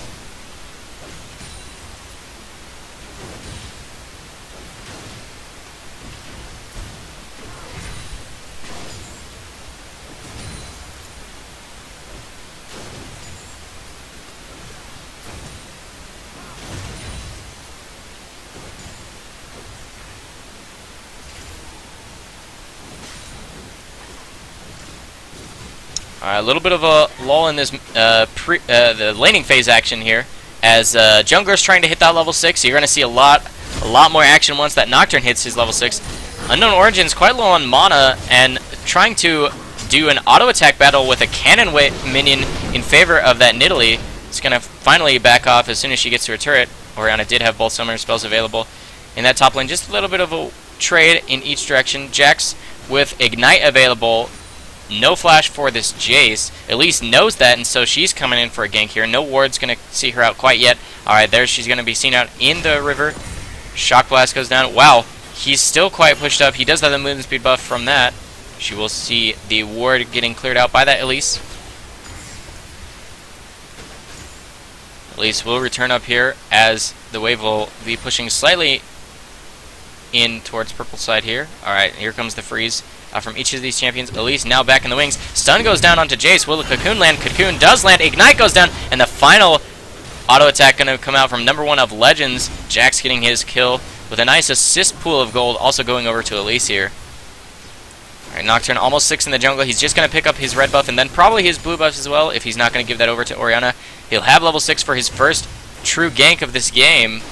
Basically had been hard farming up until this point. Up 10-13 farm on that Nocturne over his matchup as the Elise. Farm numbers mostly in favor of blue side across the board for just a 100 gold lead, because of course First Blood did go in favor of that Jace, but an assist pool was on that second kill.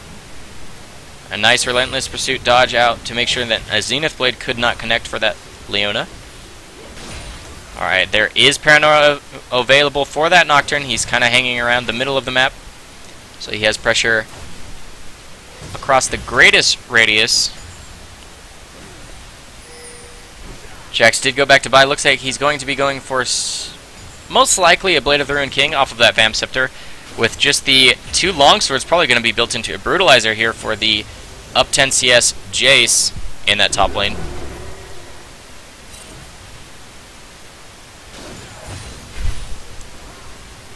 Alright, in this mid lane, blue buff given over to Nidalee, but the second blue buff was kept by Nocturne.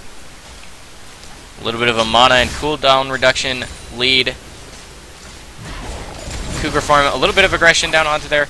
Shockwave not used, but the nice command dissonance does a little bit of a damage. Forces out the primal surge. Elise coming up in this top lane as Jax is already ignited under tower. Jace takes a lot of tower hits, is very low. Wow, Flash Cocoon goes down for the Q. Probably could have chased with just the movement speed of Splatterform, but just securing the kill there. That's going to be another assist pool of gold going over, keeping the gold relatively equal. But with eyes of that Elise in the top lane means Nocturne's free to gank down bottom. Wow, even through Paranoia, then it looks like, wow, this Leona gets away with double buffs, away with murder more like in the 3v2. Too much damage taken from the dragon before Paranoia was activated. A nice exhaust goes down onto the Lucian too to keep Leona safe. Wow, a little bit of a dive down here onto this Orianna. She has a lot of damage taken onto her, but a nice command Shockwave keeps Nidalee underneath the turret. Just a couple more autos for each of them, but the passive of Orianna makes her damage a little bit greater, and looks like she'll end up getting the blue buff she always wanted. Both summoners used from each of those champions in that mid lane. Elise with red buff. Gonna be running away from that Nocturne here as he just farms up the wave that's at the turret. A nice knock away from Jace to keep the stun off of him. As bottom lane is still here. Neither one of these AoD carries having recalled, as Leona did go back to pick up that Sightstone and the Sweeper Trinket. Now that she's here with double buffs, she forces the flash out as the Solar Flare hits. Wow, that's going to be possibly a kill coming up. Oh, the minion wave is there available for the nice repel out of that leash. She will survive with red buff, as it's just a 1 for none as Alistar falls. Leona getting the kill credit. Or Leona not getting the kill credit there, sorry. Elise getting the kill credit. Pretty close game here. It's only a 500 gold difference separating, as that just a one kill lead in favor of Team SKT Hype Train here. Again, this is the finals matchup of tonight's Platinum Tournament for NotSoStockGaming. Again, neither one of these AD carries having based yet. LMQ Facility not even having used his health potion yet from level 1. We'll see how long he stays. He is sitting on enough gold to complete Bloodthirster and full boots at this point, should he choose to go that route.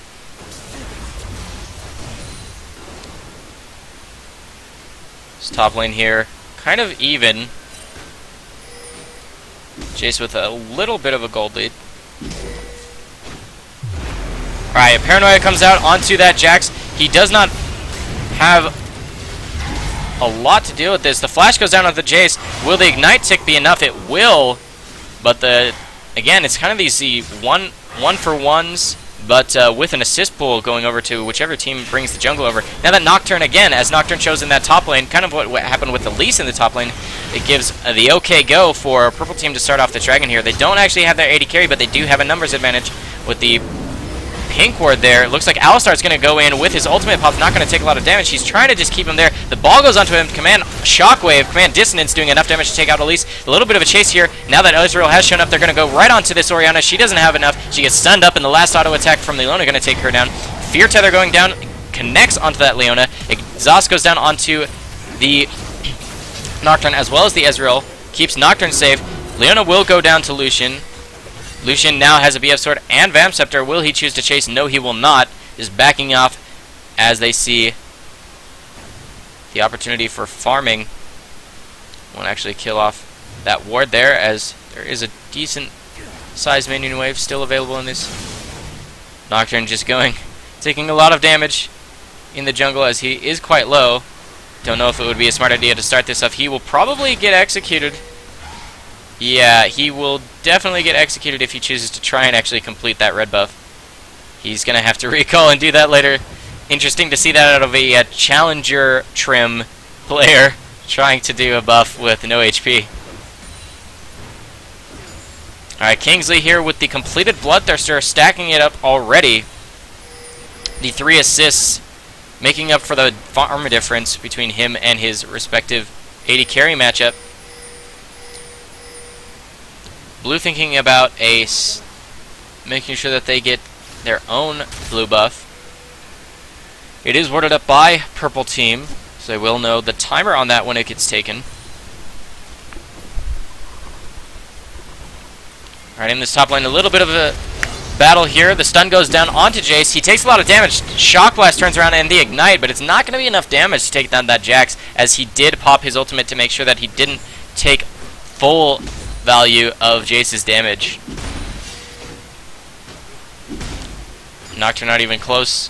Paranoia not even available, so number 1 of Legends feels safe to save in lane and farm everything up, shove it into the turret, and then probably base with the gold that he just got.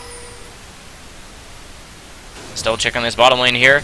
Shoving in against LMQ Vasily here. He's got a nice minion lead over Ezreal, but the completed Bloodthirster not as far along in its stack.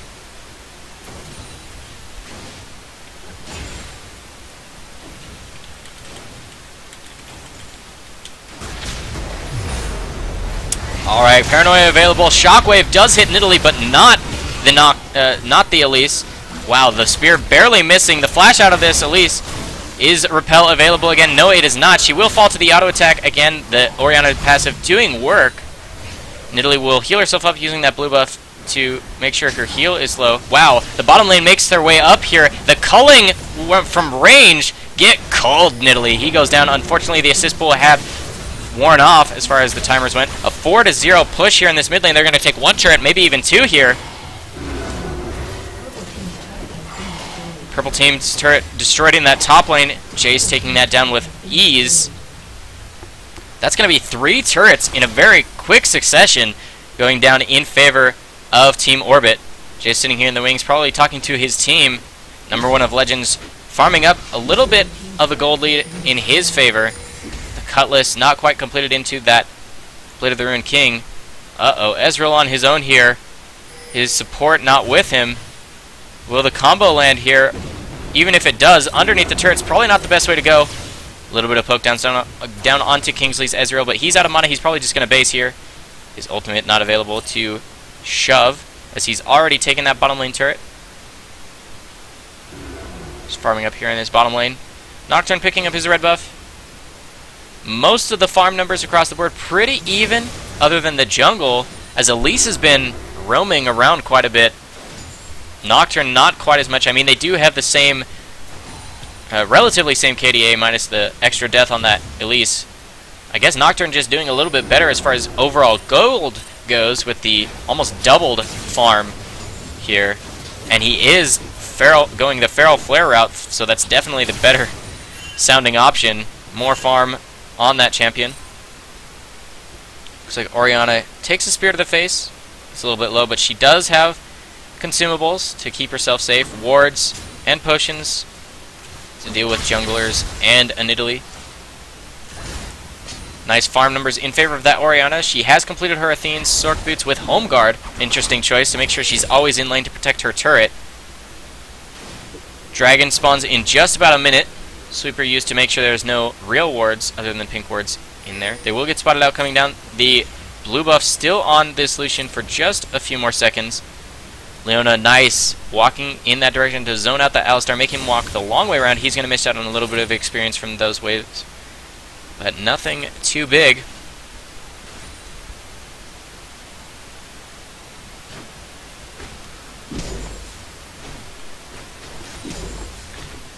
Alright, looks like Jax shoving in against this guy. He does now have a completed Blade of the Ruined King. A little bit of damage there. Wow, cancels his auto and takes a couple tower hits. That's really unfortunate there. If you're ever playing in the top lane and you're wanting to do a little bit of a trade there, if you cancel your spells... Oh wow, the flash aggression here on that. First of the flash, Ignite is ticking on that Jace. That was kind of a bait there as he just gets Jace to stand still for just enough time. Maybe it was stopping to calculate damage perhaps. That's quite the burst damage coming out from the Blade of the Ruined King active, as well as the empowered auto attacks from Jax's ultimate passive, as well as his W and Q abilities. Lots of damage coming out. Number 1 of Legends, another solo kill onto that Jace. Orianna comes up here to maybe keep things safe. Paranoia used in that bottom lane. Ezreal is getting quite low. Ezreal and Jax fall at the same time in their respective lanes. Elise also getting quite low. Double kill for that Lucian. They're chasing on here. Wow, great spear lands onto Lucian. Zenith Blade as well as the spear is just enough damage to take him out. These guys are both quite low. Cougar Form available to the Prowl of the brush movement speed. Nice Zenith Blade and the stun lands. Triple kill in favor of Nidalee. Wow, what a play. Nidalee with 3 extra kills means her spears are going to get bigger and bigger throughout this game. What an unfortunate turn of events.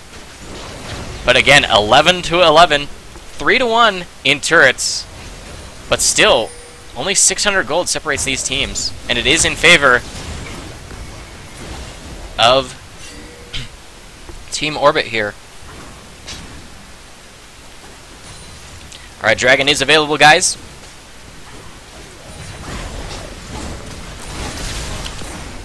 Wow, a full Shock Blast lands through the acceleration gate onto Nidalee. She's going to use Primal Surge to heal back up. Oh, wow, not enough damage from that spear. Has to walk in and auto-attack it.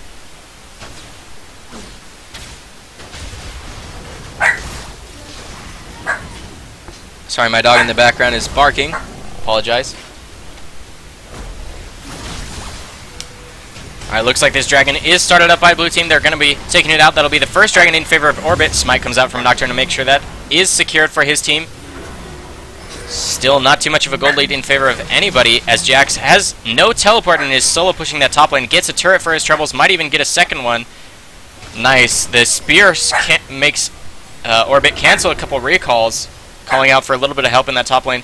Nidalee trying to cancel as many recalls as possible. Cancels one more. Jace stops his own to save his team. Solar Flare comes out from that Leona. She will go down to that Nocturne. The Elise has to flash out. Her Repel goes down into the backline. She'll fall.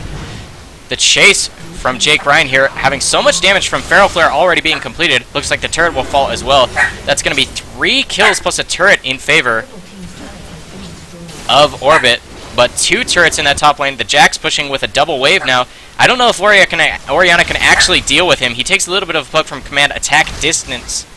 A little bit of a chase here. He's down to about 60%. Turns it on her. He does have Blade of the Ruined King active available, and a lot of damage. Shockwave goes off, but the Blade of the Ruined King active finally slows her, and the gem comes back up his Q just enough to do that. And the recalls come back out. There's going to be Nocturne and Jace available to defend, but he gets a solo kill for his troubles as well. That's really unfortunate. Paranoia not available, but Dusk Trail has landed onto number 1 of Legends, which means the speed buff for Jake Ryan is available. His own Blade of the Ruined King happens. It's a close call. Ignite down onto this Nocturne. It's so close, and the Jax comes up with even another kill. So much life still and overall damage. What a man. He gets 2 turrets and 2 kills, while his team picks up a few in that bottom lane, keeping things close. Nidalee fed. Jax definitely fed. Jax a monster.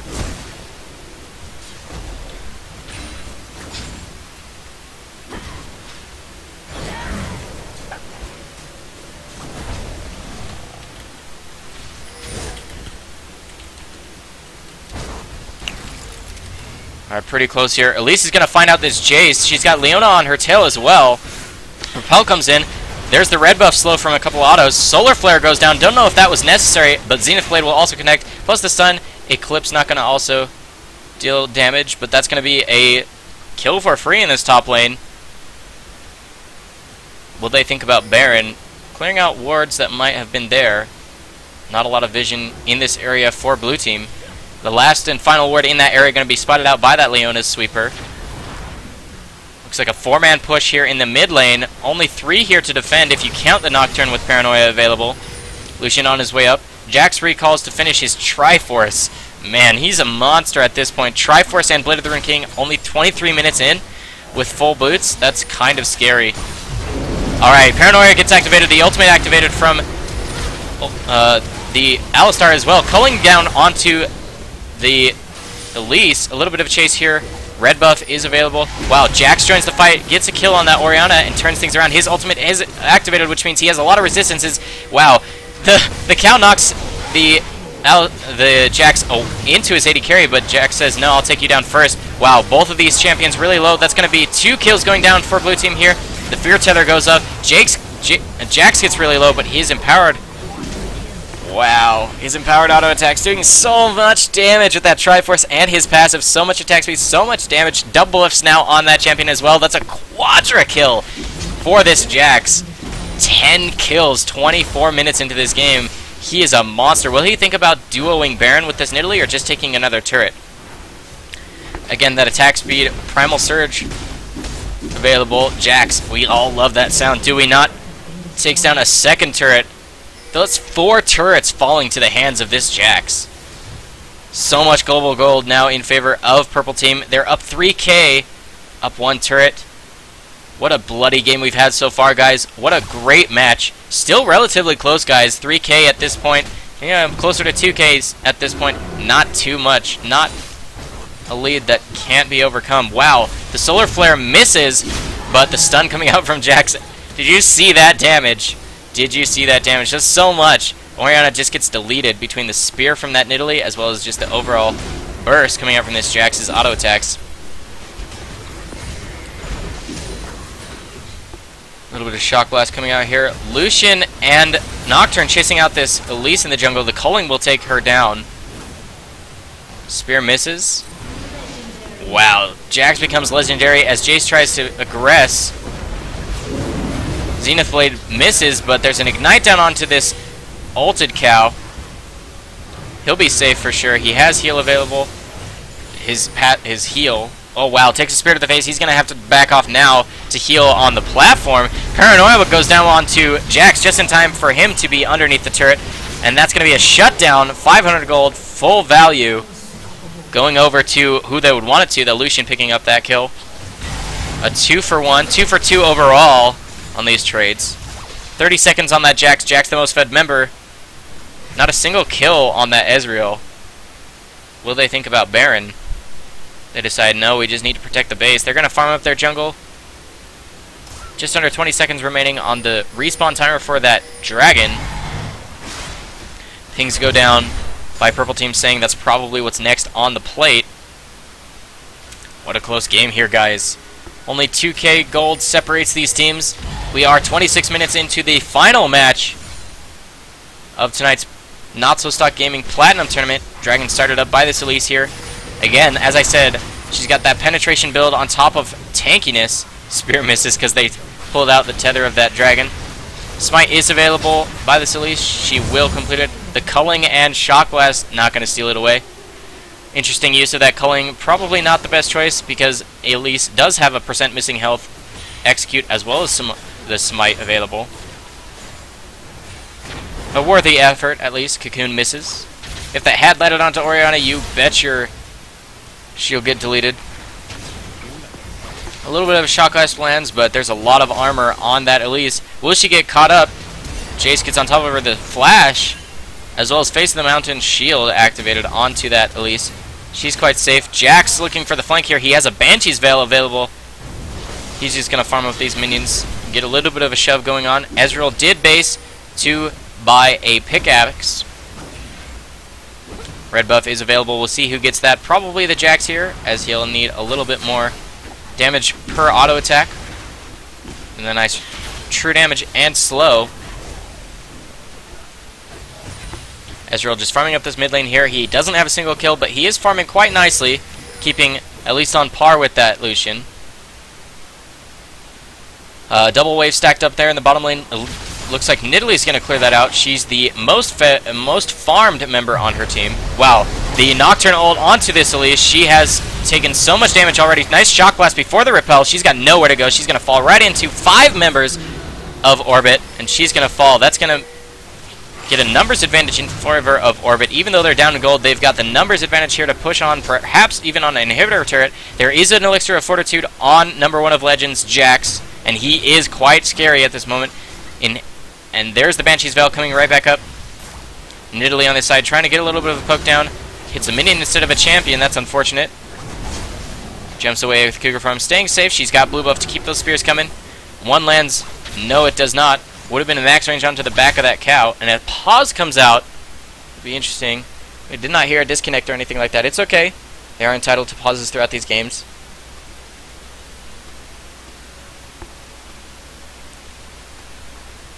Excuse me while I get a drink of water.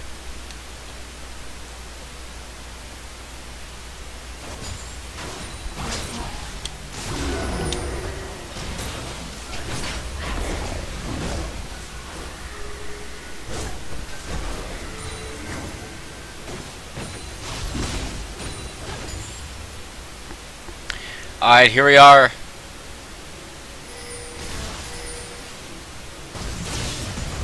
Looks like Baron's the next thing on the table. A few pings in that area. Purple team definitely has decent ward coverage. They have that pink close there, and they've got sweepers in the area. Jack starts it up. He's not afraid. The Banshee's Veil comes off to the first auto attack coming out from that Baron. Mid being shoved out by blue team, but Orianna's low on mana, guys. This isn't very good. Blue buff is available for her, but Leona takes a little bit of poke. The spear is a goal shot. Doesn't actually hit anybody. Orianna's out of mana, ladies and gentlemen. This is not good for them. Also, Nocturne quite low on mana. She needs to get that blow buff and regen up a little bit. I think Purple Team could have actually gotten that quite free there, or forced to fight in their favor. But a double, almost triple wave here in this top lane is going to be farmed up by that Jax.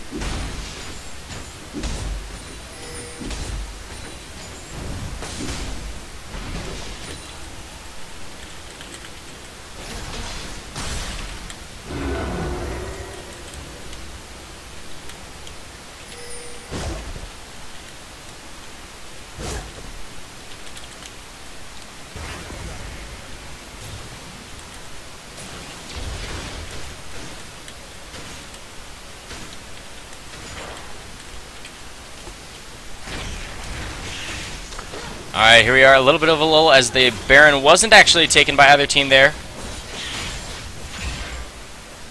It was unfortunate because Jax really wanted to fight there. You saw him with the Elixir of Fortitude, that red pot, a little bit of HP, a little bit more damage.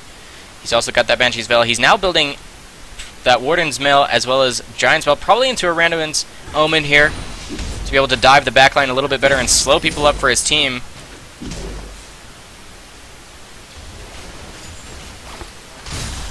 Alright, Nidalee still in base. Lucian farming up his jungle. Finally, 5 together for blue team, 4 together for purple team. Jax not sitting on a ward. Could assassinate somebody if they take the wrong step because he does have vision over that wall. Can jump it too. I hope you guys are on the edge of your seat too. I know I am. This is the final matchup for NotSoStockGaming's Platinum Tournament of League of Legends. There are RP and skin rewards for the victors of this tournament. Top 4 teams do get bonuses. Alright, 5 members close to this mid lane here as Nidalee's picking up her own blue buff. It'll be nice. Extra spears, extra heals. Elise backing. Neither team kind of timing their backs together. And that tank Elise doing decent for her team. Most of the damage potential on this Jax here. Jax getting quite tanky.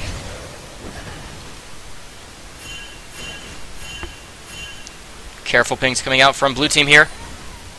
Will the spear land? No, it does not. Nooblet staying safe from that hitbox. All summoner spells, all ultimates available from each of these teams as Flash comes off cooldown for that Elise. Top pinged out by blue team saying, we've got that pushing against us. Gotta keep that in mind. Bottom lane pushing in blue team's favor though. There is a ward in that pit. Bait won't work because they do know that they're not starting it.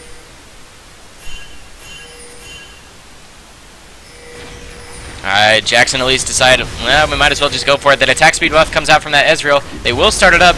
Nocturne comes in with Paranoia, gets trapped between all of the members of the team. Shockwave, Dissonance comes out, puts a lot of damage down onto that Nocturne. Nocturne goes out of the fight, gets completely deleted. Jace goes down, Nocturne down. That's a double kill for that Ezreal. Even though he hadn't gotten kills in the rest of the game, he's definitely getting a few now. Won't be a triple for him as the final Orianna goes down. That's an ace just for the Jax. I mean, you have to take out that Jax. How do you deal with him? They have to delete him, so they choose to focus him, but then that leaves the rest of the team to freely deal damage. And that's an ace in favor of SKT Hype Train. Baron on the board. It looks like he's going to start it up. The Ezreal's starting it up, and Elise will come to join. She's tanky enough to tank it up. Plus the attack speed buff from the Ezreal will make each of them work together. Easy work to take down that Baron. It's also going to be an inhibitor falling. 5 seconds remaining. Will they be able to get in time? Looks like home guards haven't been purchased by Jace, and he would have been the only one really to keep things in their favor. Not too much of a chase coming out from that cow. How's the Baron coming along? There it is. Unfortunately, they didn't hold off for a couple more seconds. They probably could have to get the buff also onto Jax, but as you can see, he respawned right before the Baron was actually taken. He'll probably just go and solo up that dragon after taking the couple waves down here bottom. He has completed that Randuin's Omen for a little bit more tankiest. Maybe he'll survive the next fight. But an ace for 1 means things are probably going to be even worse off now that there is a Baron on SKT Hype Train. Now an 8k gold lead in their favor. 6 turrets to 4 and an inhibitor down in that top lane. Although Orbit, first to get here to the dragon, looks like they're going to tank it down. That'll be nice to get a little bit of gold back in their favor.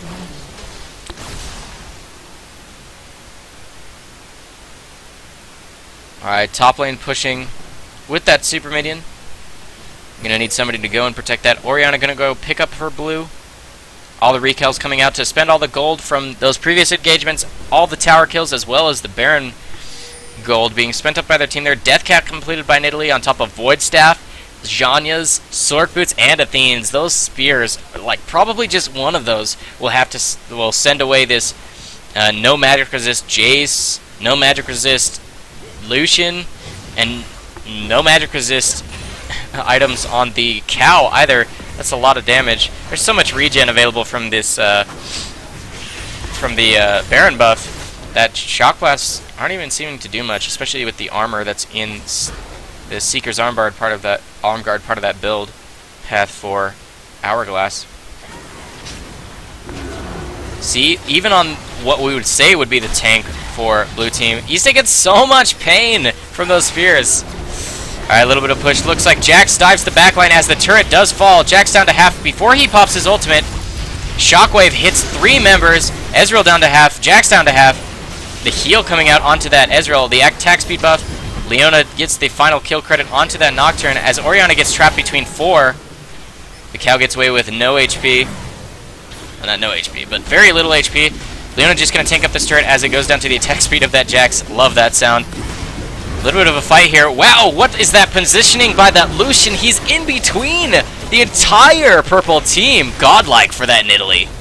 The Ignite goes down for reduced healing on that platform, and that's going to be the ace as Jax gets the final hit on the actual platform. That's the second inhibitor going down. Nexus turret's going to fall here, and this is going to be the championship. The first place finish here for SKT Hype Train. Hype Train. Congratulations to SKT Hype Train. You are our victors for NotSoStock's Amateur Tournament's Platinum tier tonight. Congratulations, Hype Train. SKT, them Koreans, guys. Good game.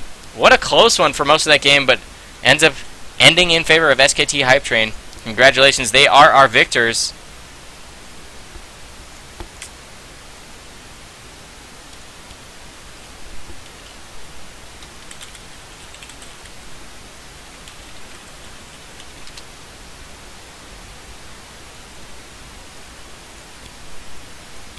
Alright, congratulations to that team.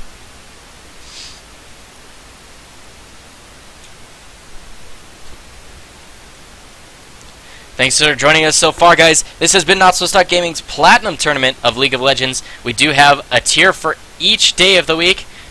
Bronze up through Diamond. We would love to have more teams for each of those tiers. If you want to come and join us, sign on to our website, NotSoStock.ca. Sign up your team, sign up your friends' teams, make a new team. Use our feature of Team Finder if you don't even have a team. Just sign up as a member looking for a team. Sign up on our website, NotSoStock.ca. We also have high elo coaching available. If you're interested in that, to try to up your game so that you can join into the higher elos, go ahead and check that service out on our website as well. We'd love to have you. We got awesome coaches available.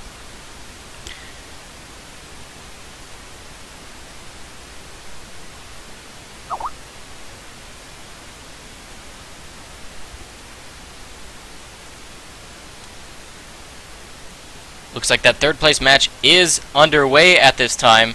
I'm going to hop in here. We'll just watch that before we send you all on your ways. Again, hit that follow button, guys. We'd love to have you follow the stream. Check us out whenever we're streaming tournaments. We've got bronze tournaments up through diamond tournaments in any tier on the weekends, Friday nights. This Friday night, guys, if it doesn't matter if you're bronze, doesn't matter if you're silver, gold, platinum, diamond, sign up for that tournament, guys. There's RP to be had, triumphant rise for the winners in the end.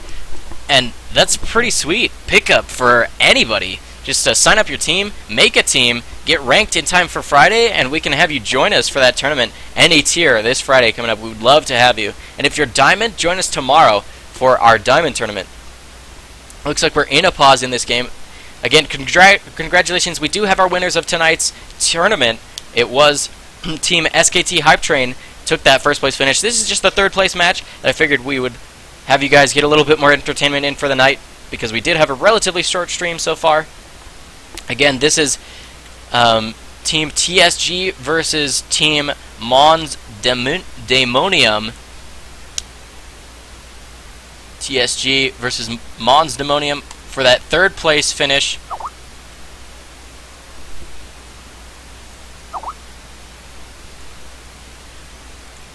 As we're in game here.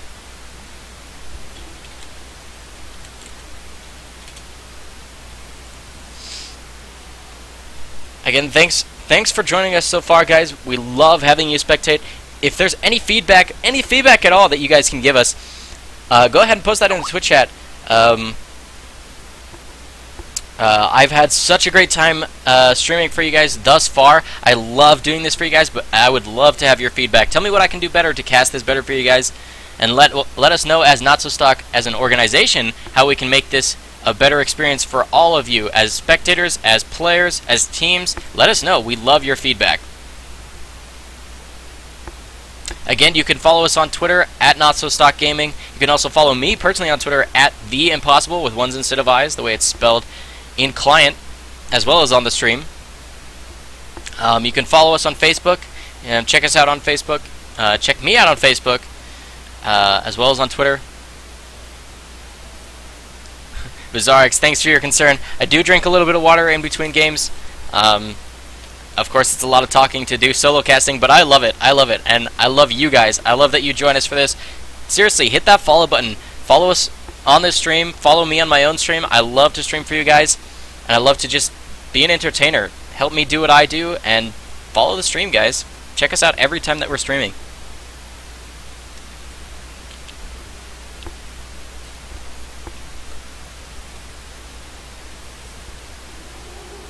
A little bit of a pause here. A lot of bit of a pause, I should say, as they've already been in it for 6 minutes. We're 30 minutes into the game here. It looks like we've got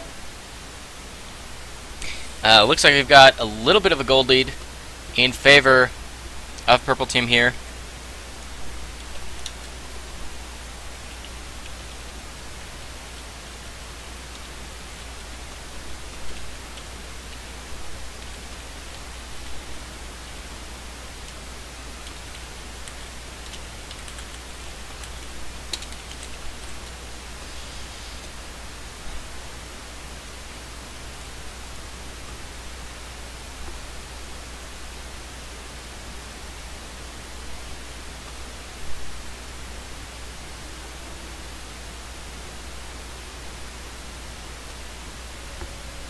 Bizarrex, yeah, it's a little bit hard to find a team, but like I said, we do have that thing on our website called Team Finder, where you can put your name on there, and it's a nice service to make it kind of a little bit easier to find a team. Also, if that's not for you, but like I said, it's a great service. If you were looking to find a team, there's a lot of resources out there. Our website is one, NotSoStock.ca, that Team Finder tab. You can go ahead and click on that, as well as there's forums for team finding. You can always just jump into like the public chats in client, and then Reddit. There's an entire Reddit subreddit that's dedicated to like LFT, looking for a team. You can always do that, and even just like leaving your status as looking for a team in client is always just a great way. Sometimes you just get the random ad, and then people see that you're looking for a team. It's never a bad way to go. Still in this pause here, guys. Thanks, Boss House Rocks.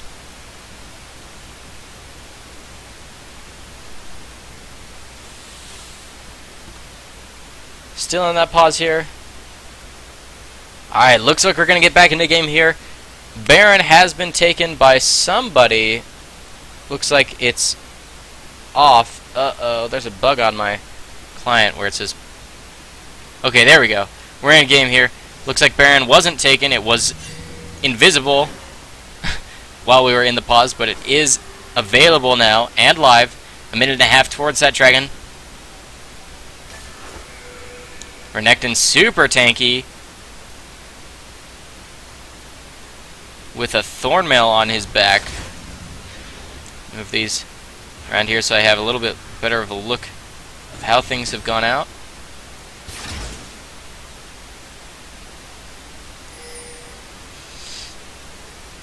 Wow, the Kha'Zix is up 7 kills, guys. He's almost legendary in this game. What a beast. What a monster. And let's see if he's leveled up that jump. He does. Okay, so he's upgraded his ultimate, his jump, and his claws, which means he's going to have resets available and massive single target damage, as well as his ultimate to be able to reposition himself and take reduced damage throughout team fights as needed. Nidalee does have a completed death cap, so she's still going to be relevant even though she's behind her mid lane matchup. LeBlanc with a few kills here. Just full damage. He hasn't completed her hourglass yet. So we've got to keep that in mind going forward. She's bottom side too. If she shows, that's almost like a ready go for purple team to go ahead and take this Baron. Kha'Zix's just hanging around in that dragon pit, waiting for it to spawn in just 5 seconds. He's going to solo it out. Wow, one spear down onto Twitch puts him down to half HP as wards get cleared out here by this Leona around that Baron pit. Look at that ward control by TSG up that top side by that Baron pit as Dragon falls in favor of purple team, increasing their gold lead to 6, almost 7,000. Again, Thornmail on that Renekton, keeping him super healthy from all the damage except for... Yeah, he's got just a lot of resistances, guys. Not too much HP, but a lot of resistances. Okay, he does pick up that Giant's Belt. He'll be able to tank up just a lot of damage as he'll clear out that top lane as his team shoves that mid. Nice, a charge consumed by TSG Pro's Face of the Mountain to get that cannon creep doubled up on the gold that it provides. Alright, Shyvana in that bottom lane. No teleport. Oh, she does have teleport available. Renekton also does have teleport. We'll see if they send him bottom to shove or if they want to take that top lane turret.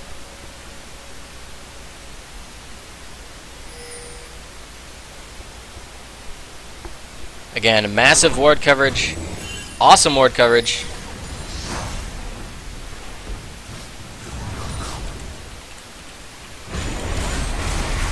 Oh, wow. Nidalee just gets deleted now. That was quite unfortunate. We had the nice Dark Binding landing by that Morgana into the full rotation, including DFG combo out of LeBlanc just to delete that mid lane carrier.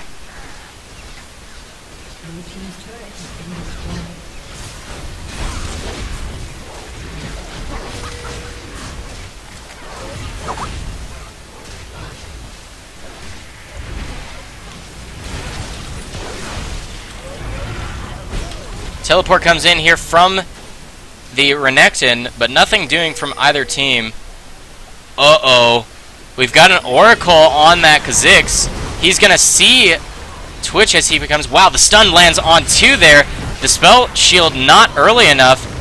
Morgana starts to ulti. Will the Ignite do enough? It won't. Nice slow there coming out from the Zenith Blade does enough to actually execute that Twitch. As Jinx goes down in return. Wow, nice stun underneath the tower, but she's super tanky. Leona going to be staying safe. The slow lands from the W, but Kha'Zix not tanky enough to dive. As Renekton falls to Shyvana and LeBlanc. Blinking red across the board here.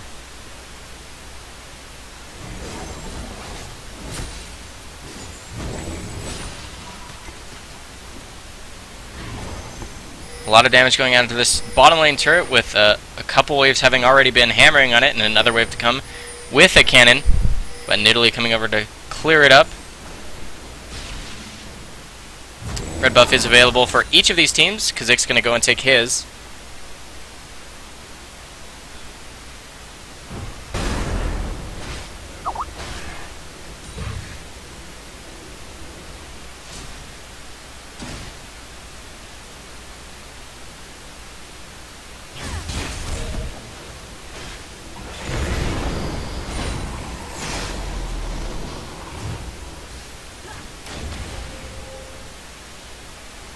There's a few more wards being cleared out here by this Leona. She's definitely putting a lot of emphasis on that vision control for her team.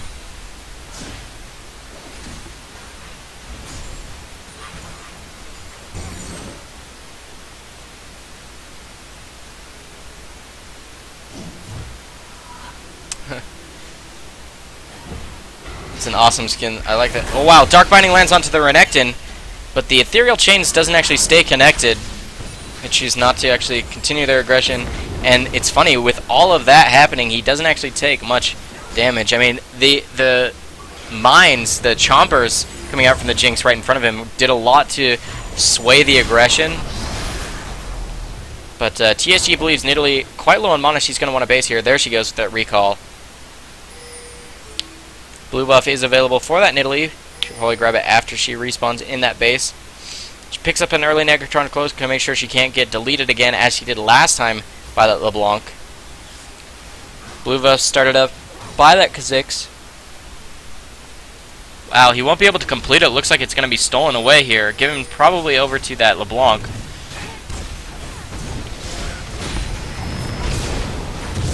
Smite comes out. But looks like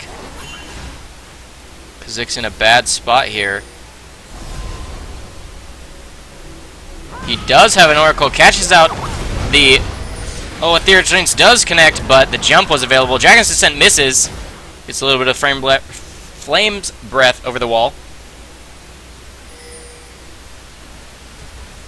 Wow, Jinx just gets deleted. Caught out by LeBlanc with the full DFG combo. Nice spear lands onto that Wukong. Kha'Zix jumps over the wall to join his team. But they're missing their hyper late game carry with Super Mega Death Rocket still in that pocket. 42nd Death Timer with 38 or 38 minutes into this game. Wow, one spear lands onto LeBlanc, which means she is basically dead. She's only got 300, maybe 400 HP.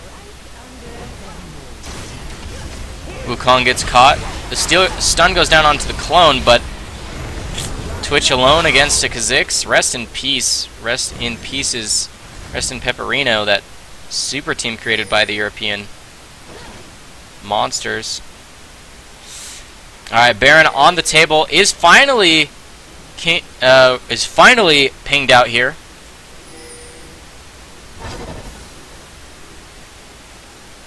Jinx on her way. Shyvana still full HP, very tanky and quite close. Spear misses. And as the sweeper wears off, then a ward goes down. Great job by that Morgana to make sure that she still has a little bit of pressure here. One spear lands, not right max range, but a decent spear lands onto that LeBlanc. She's down to half HP, probably has to go recall and heal. Kha'Zix soloing the dragon again for his team. 7k gold lead in favor of TSG here. Up 6 kills.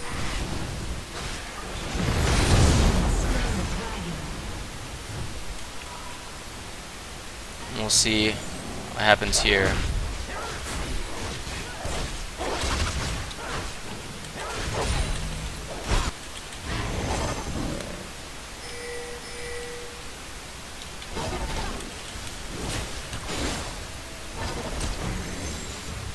Still a relatively close game, even though there's about 8 or 9k in favor of TSG here.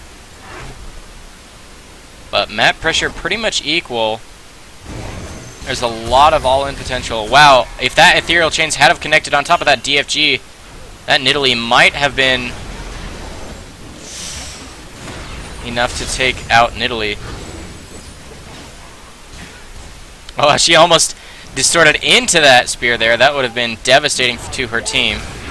A nice Dark Binding lands after the Spell Shield is, or the Banshee's Veil goes away from the W from this rat here.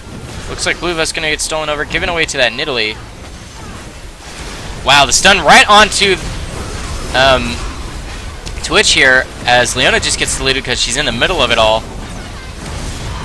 Wow, the flash in from that Morgana blocks Super Mega Death Rocket, and she was full HP, so she didn't take full value from it. Looks like Jinx will fall to that Wukong. Wukong has a lot of damage on the chase against that Nidalee. Will he be able to do it? Probably not, as Kha'Zix comes in from behind, and there's a killing spree from that Kha'Zix.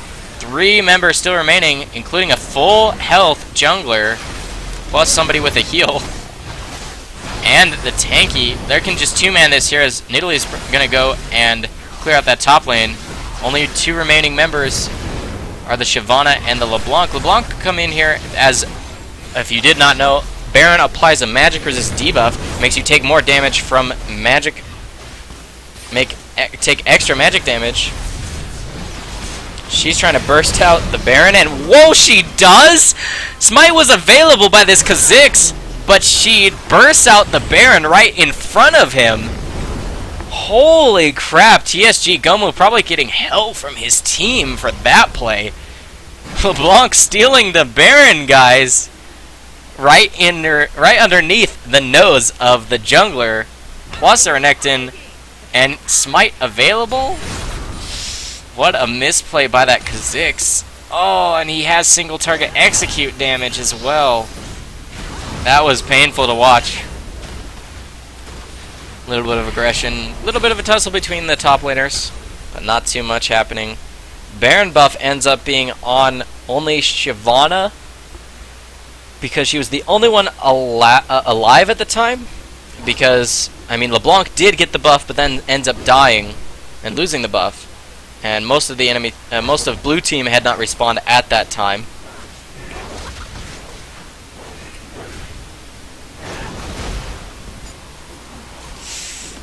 Man, I don't think I've ever seen a more painful Baron steal other than when, in last split of the LCS, not this year's spring split, but the summer split of last year when Bloodwater on Janna stole Baron with a level 1, like rank 1, Howling Gale. Like, just the Q, the tornado from that Janna, that was probably the only more painful Baron steal that I've ever seen, other than what I just saw before my eyes. That was quite unfortunate. A LeBlanc, too. It's like, she doesn't have a million damage. A nice Dark Binding landing onto TSG Pro, but she's tanky enough to basically take 0 damage from all that poke. Speaking of poke, Nidalee having blue buff here. A couple Banshees Veil on purple team here as Wukong goes invisible. 2 upgraded sweeper trinkets, in other words the oracles, available for... Wow, Xenoblade lands onto Solar Flare, misses everything, guys, as Jinx gets jumped on by both Wukong and Shyvana. Shyvana dies to Jinx. Kha'Zix goes down, or Jinx dies to Shyvana, rather, as Kha'Zix falls to the back line. 3 for nothing, 3 for 1. There goes Wukong. TSG Shaco taking a little bit of damage from the true damage passive from Twitch. Twitch is alive. Dragon in 1 minute. They probably need to get an inhibitor off of this to stay relevant. Nice spear lands onto Mach Knight 8. His Twitch not having any resistances other than the tiny little bit of magic resist and regen, a tiny little bit of HP from that, what is that, the Spectre's Cowl, the new item from this season. It's a relatively close game here, guys, still. With that Baron still evening things up. Shyvana's still tanking the turret, taking a lot of damage, but Nidalee's quite squishy. Twitch has been tanking the turret for years and ends up falling. Nidalee on a little bit of a chase here, but she's jumps into the ethereal chains. DFG is available by LeBlanc. She's still a scary champion. I don't know if you really want to do this. Spear goes down onto the tanky Shyvana. She's got a lot of magic resist, though, to deal with that. Top lane turret falls to minions in favor of blue team here. A 4-man push down this mid lane, down onto low HP. 30 seconds still remaining as the death timer on Twitch. Banshee's Veil popped by the Dark Binding. A little bit of a push here. Jinx is alone. That's kind of scary. The Wukong always jumping on top of her. Ultimates available across the board for each of these teams in just a moment. There's the cooldowns of both Super Mega Death Rocket and Dominance as the dragons had started up. It's going to be the 3rd dragon since we joined this game here. 46 minutes into the game. Again, this is the 3rd place match between TSG and Mons Demonium. This will be for the 3rd place finish of tonight's Platinum Tournament by NotSoStockGaming.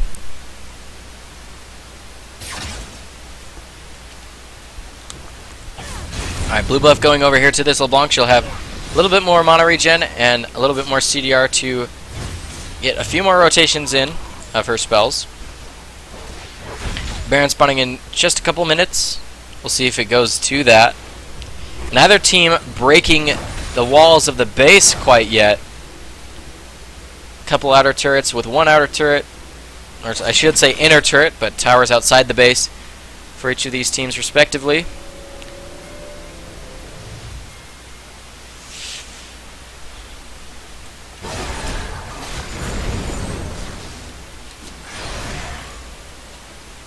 It's a relatively close game here, guys. It's about 9k in favor of TSG here. Nice spear lands on, taking almost the entire health bar of that LeBlanc. Her passive has been popped. She does have both of her summoning spells available. Will she recall? Nice W there from the Kazakhs to pop a couple spell shields. A lot of aggression coming out here from Purple Team. There's so much of a front line, guys. So much of a front line for Purple Team. It's daunting for an assassin like LeBlanc to think, how am I supposed to burst any of these guys? Even the carry, the damage carry of this Kha'Zix here has a Banshee's Veil, has Merc Treads, has a Randuin's Omen, for God's sakes. Like, how do you delete somebody like that? Is it even possible? 3 Banshee's Veils, and almost a 4th completed for that Jinx as well. Almost 4 Banshee's Veils for this Purple Team here. TSG making sure that nobody can get deleted out. 3 Banshee's Veils on... It's just like League of Banshees, guys. Alright, now the aggression has turned. We've got blue team aggressing on the middle lane inhibitor turret. Jinx clearing out that bottom lane, getting it, pushing in their favor. Renekton clearing out that top lane. Here we go. A little bit of it. There's not a lot of a siege available. It's definitely a dive comp with the Shyvana and the Wukong, but not a lot of siege available with the relatively short auto attack range of that Twitch. He'd have to pop his ultimate to really get a lot of damage down. I've seen crazier things. I've actually seen some LCS teams use the ultimate of Twitch to get damage down onto inhibitor turrets if they really need that. Looks like a little bit of harass lands onto that Twitch. Takes a little bit of damage. Summoner heal not quite available yet. And as that teleport comes off cooldown, Renekton will have his summoner spells available. Just flash a couple more seconds as well, and that'll mean all summoner spells available for all champions, all ultimates. Again, that last 50-minute team fight here, guys, with everything available for most teams. It just comes down to outplay and gold. As Morgana takes a spear to the face, she's down to about half HP. Nidalee still with a blue buff, with more and more spears available. Shyvana kind of gets caught out a little bit. She gets a 5-man Dragon's Ascent all the way onto that back lane. She's on top of that Jinx. Will Jinx fall? No, not quite yet, as the Ethereal Chains flashed away, but the execute damage from Twitch is expunged. TSG Shaco still taking damage. The Thornmill not enough to tank up all of that damage. Spear lands onto to Twitch as he goes down. The GA popped, comes back up for TSG Shaco. Shaco falls. By Shaco, I mean the Renekton. Eclipse, or Solar Flare landing on just one, slowing up others.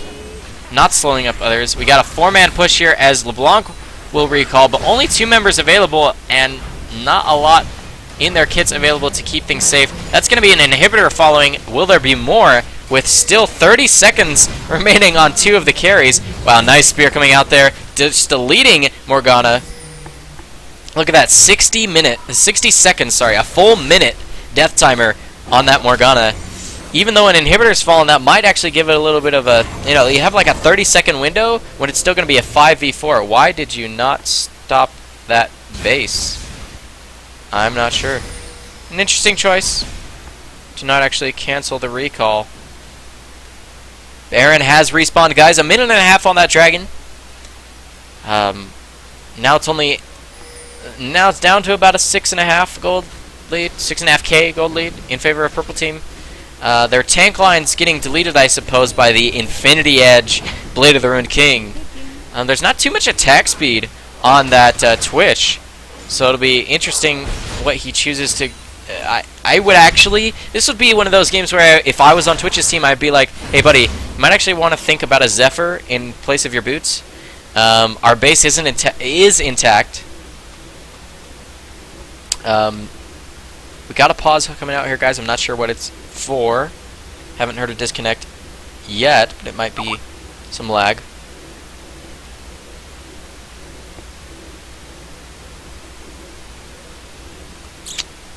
Again, apologize for this pause. Just hopefully it won't take too long. We're 51 minutes into this game on the Summoner's Rift, guys. This is the 3rd place matchup for NotSoStockGaming's Platinum Tournament of League of Legends. Kha'Zix incredibly fed with just a couple, maybe three damage items if you want to count the jungle item.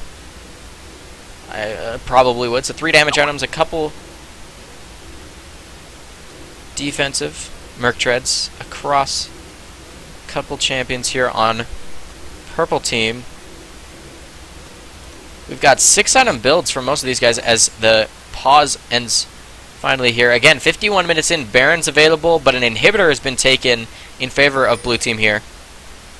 Ping's coming out on that Baron. LeBlanc finds the Kha'Zix. He pops his ultimate to stay safe and his Oracle to make sure he doesn't actually get caught by anybody. That was close, but DFG was used by LeBlanc, so actually it's kind of almost favorable. Just DFG for a Banshee's Veil that could come off cooldown much sooner.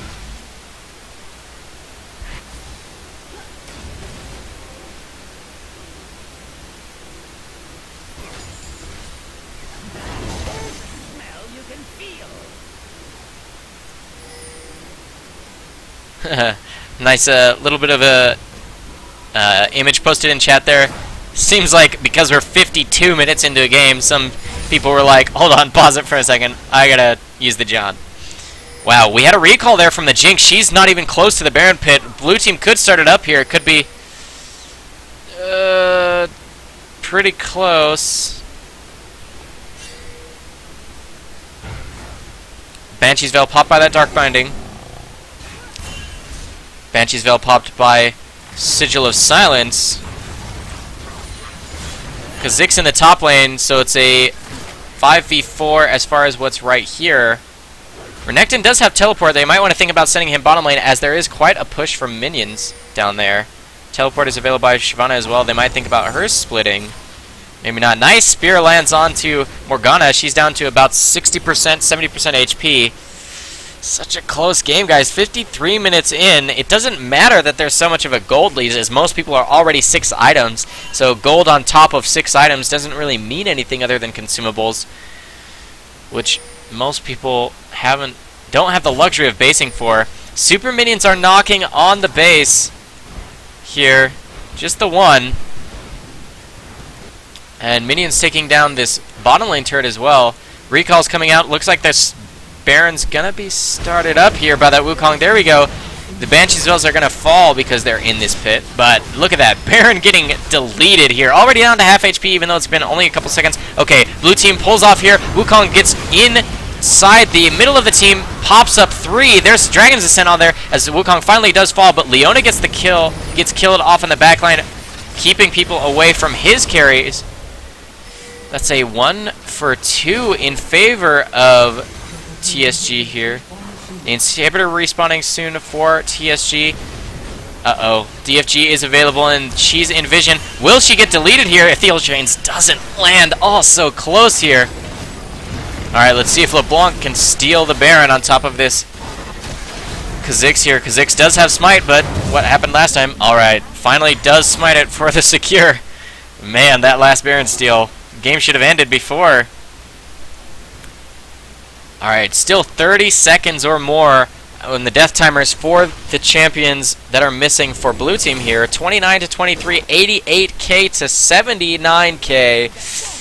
9k gold lead plus 9k gold lead, but blue team has turrets and got the first inhib. We'll see what happens here. Alright, here's that second pause that was giving us a heads up earlier in that chat. There's another bathroom break for some of these teams. 54.5 minutes on Summoner's Rift, guys. And it looks like we'll see who the victors are in just a few minutes, though. Can't be much longer with these kinds of... with the game going this long, the death timer is increasingly long. About, at this point, I think it's about 75 to 80 seconds that you're going to be sitting in that death chamber. You're going to have a green screen for over almost a minute and a half as your team has to go without you. So, it doesn't matter who's ahead in gold. If you get caught out, it's kind of the game. Again, Leona spawning in 12 seconds. 20 seconds or less for each of the champions on blue side. An open inhibitor versus a Baroned up team. It'll be interesting to see how things play out here. There's a lot more poke available from the Nidalee versus, say, like, there's not really much poke. coming out from blue team here. Relatively close game, guys. Even though there's like a substantial 9k gold lead for purple team, and they do have Baron, we've seen team fights sway in either team's favor already. We saw a Baron steal by a LeBlanc. I mean, if anything can happen, anything can happen.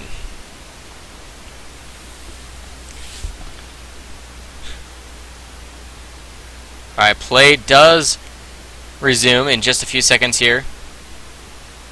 We are almost 55 minutes into this game, guys. Jinx going to clear out that bottom lane.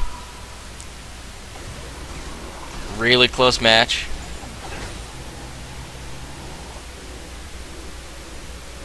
Upgraded sweeper with the Oracle lens.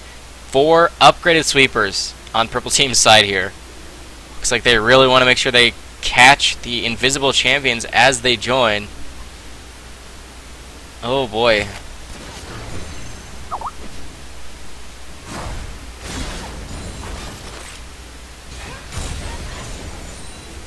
Alright, the Banshee's Veil.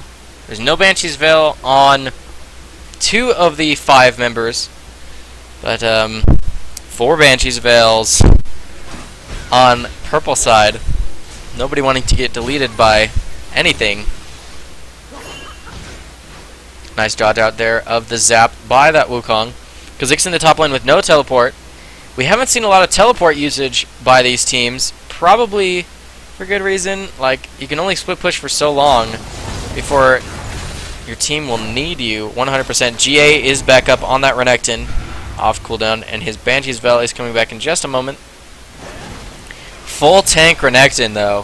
Full tank. He needs to soak up as much damage as possible to be actually useful to his team, because there's not a lot of damage in his kit this late in the game to delete anybody, especially through the lifesteal between a Blade of the Ruined King and a Bloodthirster fully stacked for that Twitch. So I don't think he could even 1v1 that Twitch, even with the Thorn Mail that he has. Yeah, that's unfortunate. I think having... like, he's got 3 armor items, but there's a last Whisper on that Twitch, and really Twitch the only real damage threat, because Wukong is not going to be diving a Renekton. He's going to be going right past the Renekton. Renekton should probably have replaced Sunfire Cape, Thorn Mail, or Randuin's. One of those 3 items he probably should have replaced with something. Hydra, for instance. Need a little bit more sustain and a little bit of damage so he can actually apply a damage threat to the backline that he'll be diving. But at this point, he's just going to get CC'd, stunned up, held in place so that Twitch can basically drain tank him to keep himself healthy, as well as get a free kill and delete the tank. Whereas Wukong and Shyvana are going to keep diving that backline. Like, the best option for this Renekton is probably just to, if he's going to be this full tank Renekton, he needs to be back right on top of Jinx, keeping her safe, healthy, and peeled for, because he can tank up as much damage as he's going to take for free if he does that. Like, it's kind of a rough thing here, because, I mean, look at Shyvana. She's got Sunfire, which I suppose you could say is a damage item, but she's got that Blade of the Ruined King instead of Thorn Mail. That keeps her relevant in terms of damage. So, we had another pause, we're out of it now. There isn't a blue buff on this Nidalee, so each of her spears are costing her.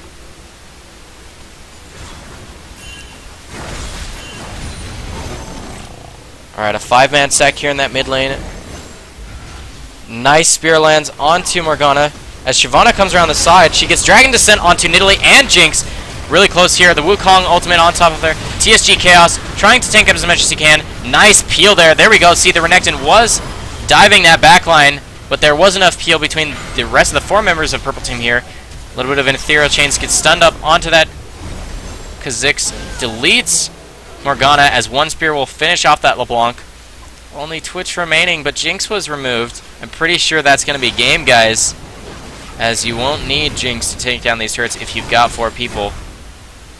I guess the Renekton was a little too much to handle, as we had only Morgana there to peel for the Twitch. So there's going to be the first inhibitor turret falling for TSG. In favor of TSG. Oh wow, the stun goes down. Solar Flare came off cooldown just in time to get the ace. Jinx, Twitch goes down. 73-second death timers. There's the surrender vote, guys. And that's going to be third place win for TSG here. Congratulations to them. What a grind of a duel, guys. 58 minutes in with a total of 58 kills. What a game. A kill per minute for 58 minutes. Almost an hour-long game with pauses for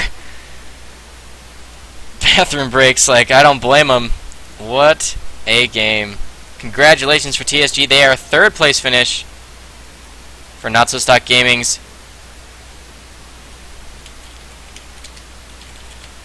NotSoStockGaming's Platinum Tournament here.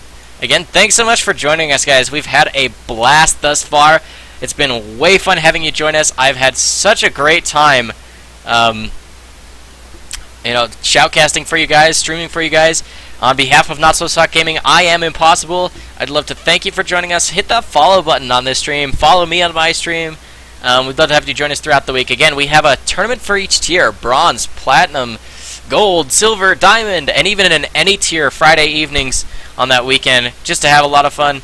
Thanks, Tizwill, for your compliment. I love casting for you guys. I appreciate the compliments. Again, feedback always. If there's a way I can improve for you guys, if there's a way us as NotSoStock can improve our tournaments for you guys, we'd love for your feedback. Go ahead and give that either in Twitch chat, Facebook message us. Check out our website, NotSoStock.ca.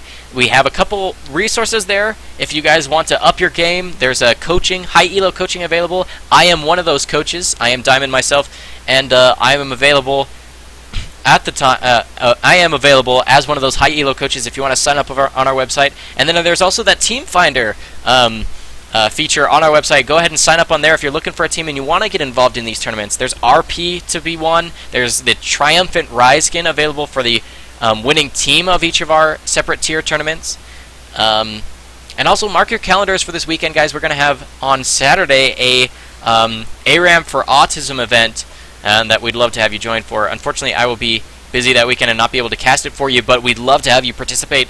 Check your calendars. Again, thanks so much for joining us on the stream, guys. I have a blast. I hope you guys had a blast. Thanks so much for joining us. Hit that follow button so you'll see us tomorrow.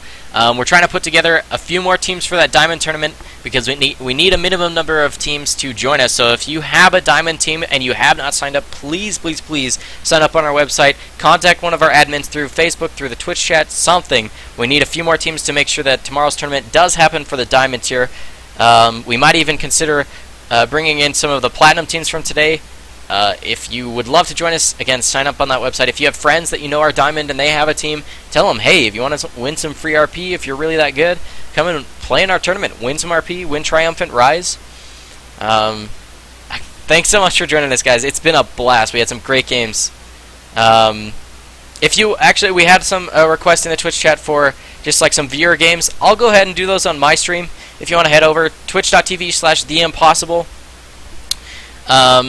I'll go ahead and do a few viewer streams on viewer games, some ARAMs on my stream. If you want to go ahead and join me, add me on this account, the Impossible. There's no the in front of it as far as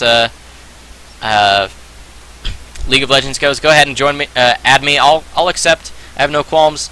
We'll go ahead and do some viewer games, some ARAMs on my stream.